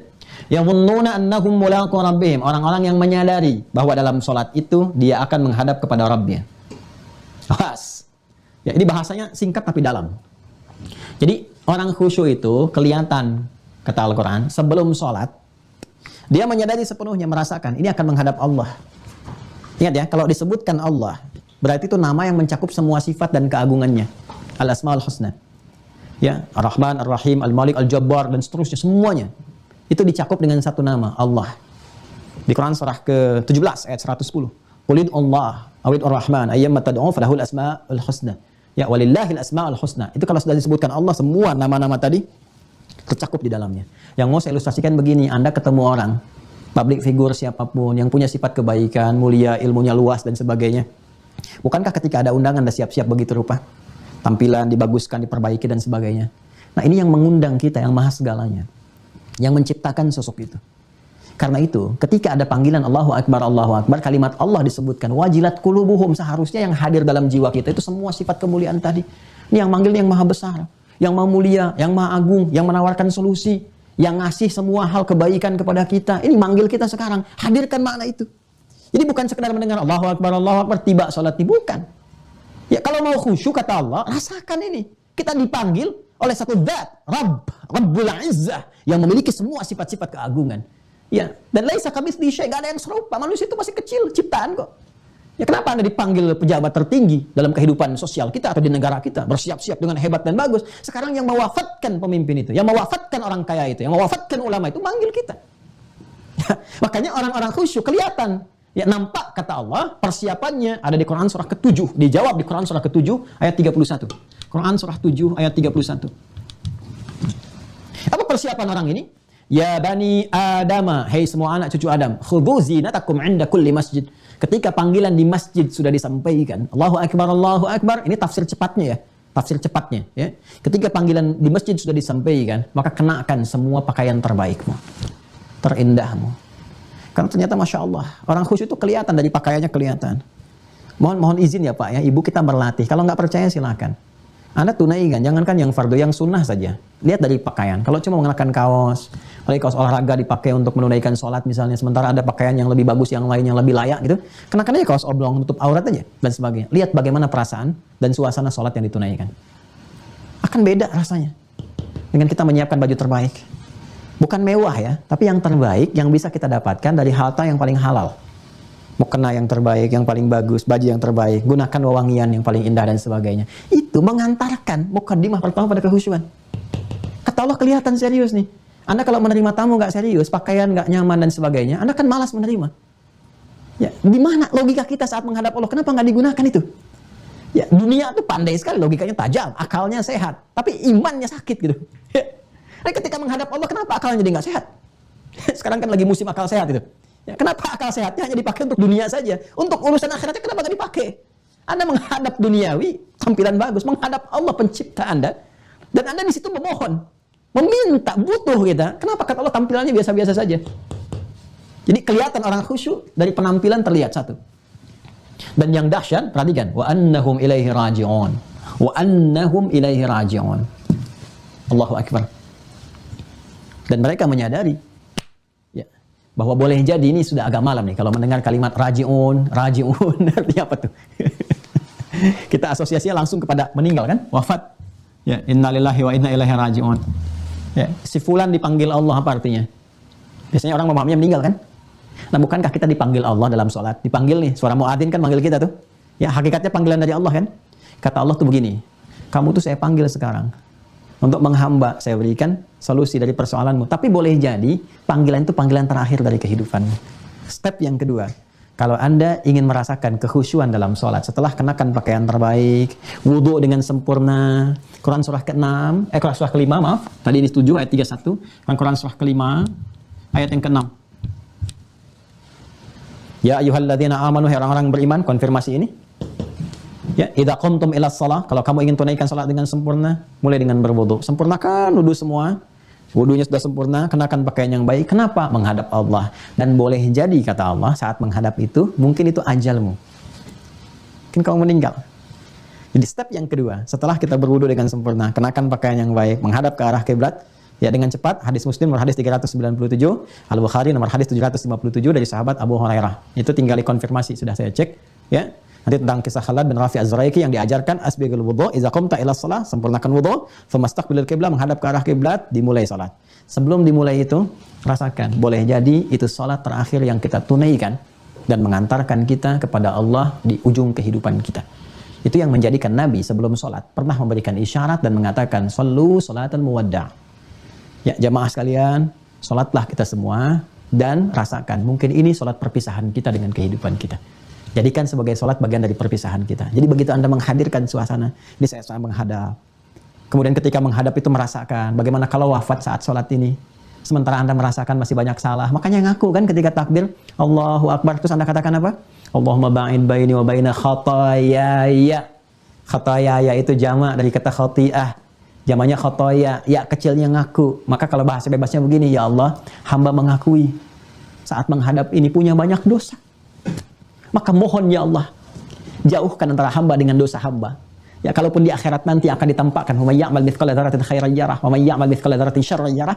Mohon ya Allah, jauhkan hamba dari kesalahan itu sejauh-jauhnya seperti Engkau jauhkan antara timur dengan barat.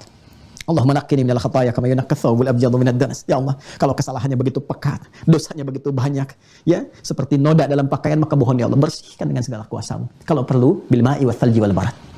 Maka Anda mengatakan dalam hadis riwayat Abu Daud dari sahabat Ali bin Abi Thalib radhiyallahu taala anhu karramallahu wajhah, ketika salat Anda mengatakan, ya, apa yang Anda katakan? Wajjahtu wajhiya lilladzi fatara as-samawati wal arda hanifan musliman wa ma ana minal musyrikin. Inna salati wa mahyaya wa mamati. Kalimat itu, dahsyat itu kalimat itu. Itu ada di Abu Daud. Apa yang dibaca saat Anda sudah mulai mengangkat tangan? Ya, Anda ngangkat dengan Al-Fatihah, ada bacaan itu. Nanti ada 9 doa, salah satunya tadi. Ya Allah, dalam sholat ini, aku hadapkan diriku sepenuhnya kepada Engkau penguasa langit dan bumi. Sungguh, semua sholatku, semua ibadahku, dan hidupku, bahkan kalaupun aku wafat dalam sholat ini. Kalaupun aku wafat dalam sholat ini. Lillahi Rabbil Alamin, aku taubat ya Allah. Aku jadikan semua urusanku hanya karenamu saja. Ampuni dosaku ya Allah. Ampun kita. Itu semua ada kaitannya. Dimulai dari persiapan. Bahkan nanti ada kaitan dengan iqamah, ada kaitan dengan qomat, itu ada semua. Cuma waktu saja yang membatasi kita ini. Ada kaitannya. Di step kedua aja kita rasakan. Ya, makanya isyaratnya disebut dengan iqamah dari kata aqama yuqimu. Jadi begitu iqamat itu, ya kita kan suka menyingkat dengan qomat ya. Iqamah, di aqama yuqimu. Aqama itu persiapan untuk kesempurnaan. Karena itu semua perintah salat pada umumnya itu dibuka dengan turunan kata itu. Alladzina yu'minuna bil ghaib wa yuqimuna shalah. Aqimis shalah wa aqimus shalah. Tunaikan salat dengan sempurna. Itu isyaratnya. Kalau dikerjakan, berubah jadi qama yaqumu. Idza qumta ila shalah. Kalau sudah siap mengerjakan, ada isyarat. Isyaratnya iqamah. Allahu akbar, Allahu akbar. Begitu disebutkan Allah, hati yang khusus sudah siap. Karena dalam wudu sudah dilatih. Wudu kan pembuka taubat sebelum salat. Makanya kalau wudunya benar, hatinya sudah mulai terbuka, siap untuk khusyuk. Karena itu setelah wudu selesaikan doanya doa taubat. Asyhadu an la ilaha illallah, asyhadu anna Muhammadar Rasulullah, konfirmasi iman. Allahumma ja'alni minat tawabin. Ya Allah, jadikan aku termasuk orang taubat. Makanya ketika Anda berdoa setelah wudu itu terbuka cawan hatinya, siap menerima, kemudian isyarat dalam salat, begitu Allahu akbar, getaran dalam jiwa. Ya Allah, akan menghadap nih. Gimana kalau wafat dalam salat ini? Sudah siap kemudian bekalnya kah? Bagaimana akhir kehidupannya kah? Ya kan? Maka bersiap, khusyuk. Setelah la ilaha illallah itu sudah ada yang mulai menangis. Abu Bakar As-Siddiq itu kalau sudah begitu sudah mulai menangis. Makanya nggak kuat kalau jadi imam, karena saat takbir sudah berurai air mata dan sebagainya. Nah, ini step yang kedua. Ya, step yang ketiga terakhir saya batasi di sini saja. Ya. Kadang-kadang mohon maaf rakaat pertama begitu, walaupun subuh cuma 2 rakaat. Rakaat pertama nangis-nangis, rakaat kedua ingat handphone belum dijawab, ada miss call, WA belum dibalas. Ya, hari ini ingat ada pengajian, kurikulumnya ini. Itu rakaat kedua bisa begitu, bahkan bisa gagal fokus. Ya, fokus ingat maksudnya sampai berapa rakaat dia sedang sholat. Maka step yang terakhir, bagiannya apa? Ada di Quran surah ke-29. Dan ini penutupnya, ayat 45. Ini rahasianya.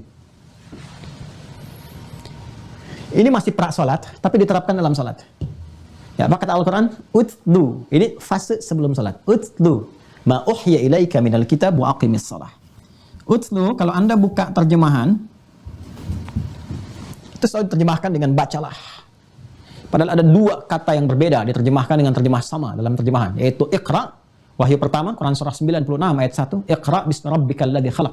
Iqra itu diartikan bacalah di terjemahan.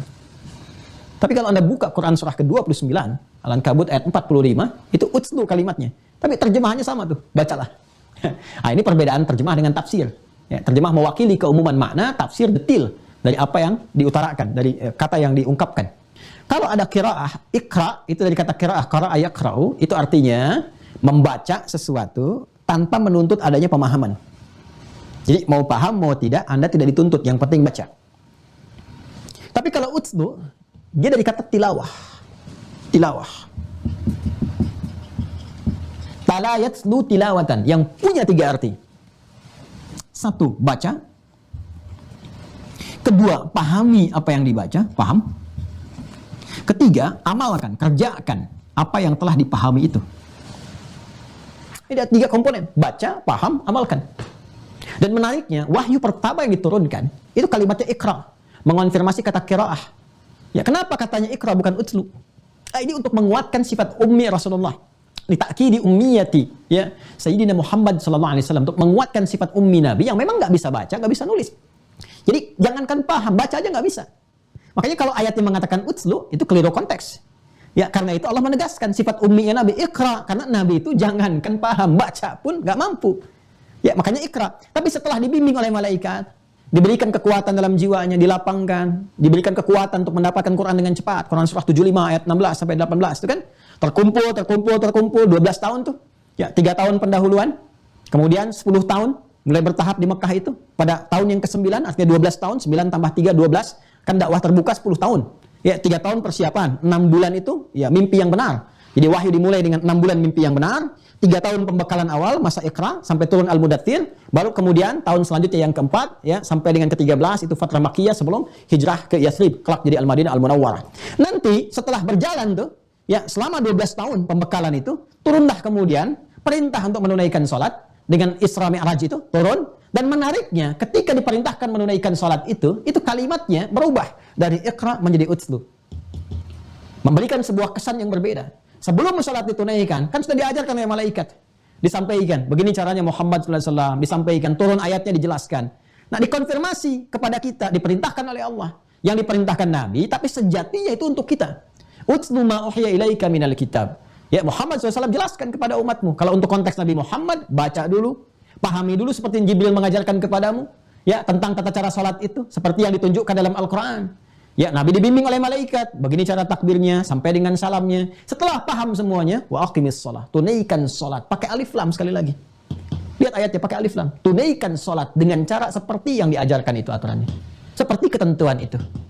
Innas sholata, pakai alif lam lagi. Sungguh sholat yang dikerjakan sesuai aturannya itu, sesuai ketentuannya itu yang menjadikan kita mendapatkan feedback, manfaat baik dari sholat. Tanha 'anil fahsya'i wal munkar.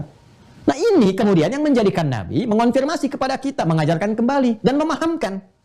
Makanya perkara sholat ini ketat. Zaman Nabi itu kejadian di awal hijrah ke Yathrib, ya kelak jadi Al-Madinah Al-Munawwarah, Nabi masuk tuh ke Masjid Nabawi yang sekarang disebut Masjid Nabawi. Itu ada di kisahnya di Al-Bukhari.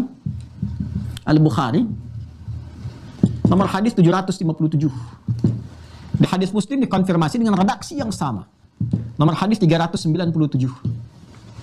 Ini insya Allah sama. Ya, saya sudah sering mengajarkan ya. Kisahnya, rawinya sahabat Abu Hurairah. Sahabat Abu Hurairah. Orang yang mengalami tentang pendidikan ini namanya Khalad bin Rafi' Az-Zuraiqi. Khalad bin Rafi'. Di bagian terakhir kita, Az-Zuraiqi.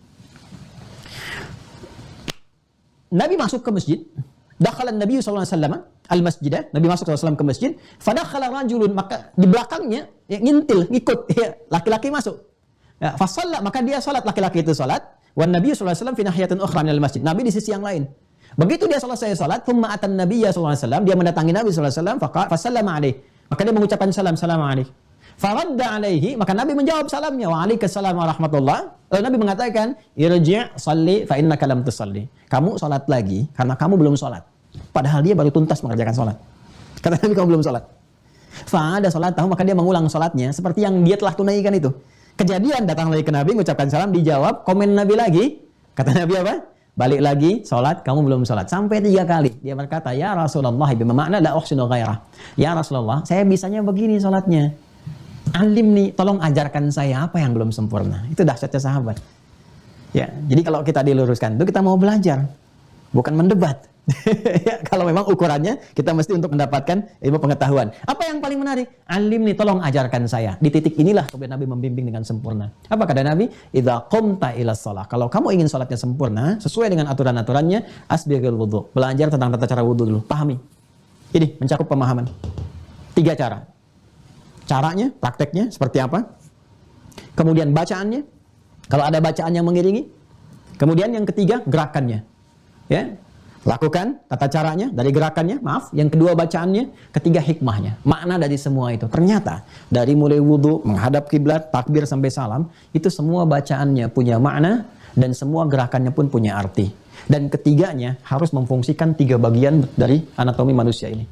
Jadi kalau dalam sholat ingin khusyuk, kata Nabi, pakai aspek tilawah, baca, pahami, amalkan, sehingga ketiga ini berfungsi. Fisiknya bergerak, contoh, angkat tangan.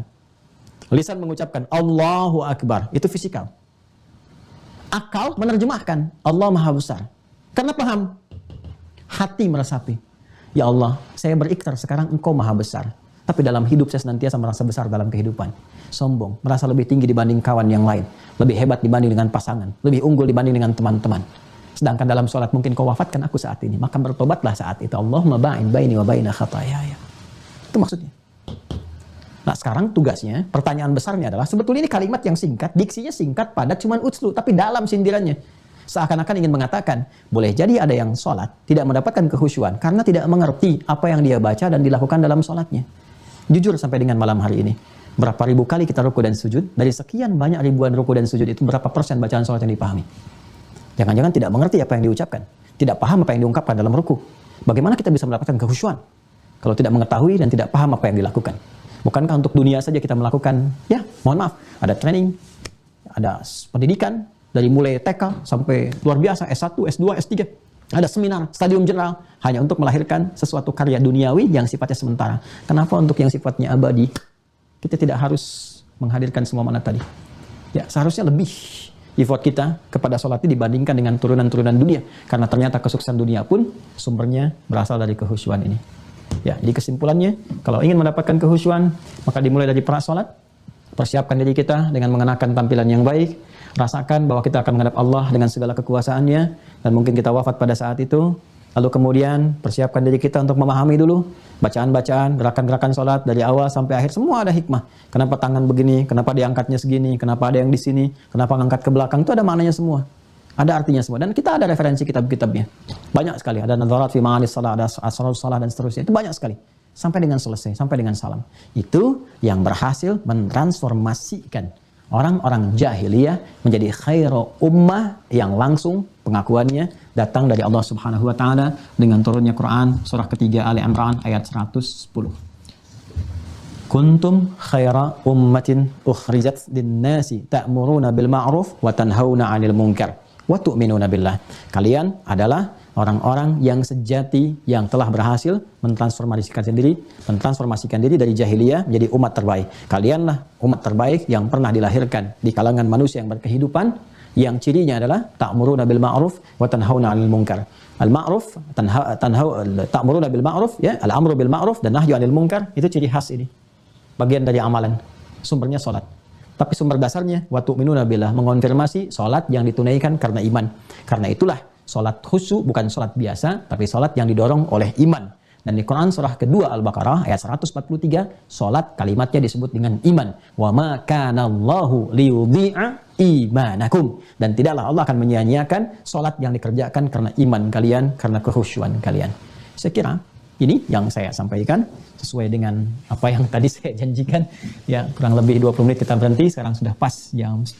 Mohon maaf kalau ada tambahan-tambahan karena memang saya harus melakukan akselerasi dan juga lompatan-lompatan dalam penyampaian yang sejatinya ini ada kurikulum. Jadi kalau di Orbiters juga mau ikut, atau teman-teman di YouTube kita ada kajian Mira itu yang setiap subuh jam 5 sampai dengan jam 7 kurang lebih hampir 2 jam. Itu sekarang sudah masuk ke fase pembahasan sholat.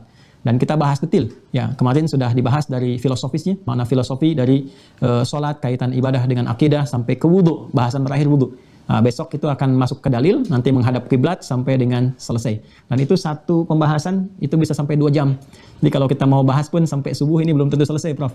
Mohon izin. Jadi kita sekira cukupkan sampai di sini dulu untuk pengantar yang bisa saya sampaikan.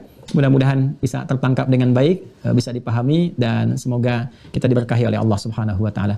Demikian yang saya bisa sampaikan. Mohon maaf kalau ada sesuatu yang kurang berkenan atau kurang baik dalam penyampaian. Semoga Allah bisa memberikan kesempurnaan dari kebaikan-kebaikan. Jazakumullah khair. Assalamualaikum warahmatullahi wabarakatuh. Gimana, Prof? Apa itu Mira? Oh, Mira itu Ma'had Islam Rafiah Akhyar.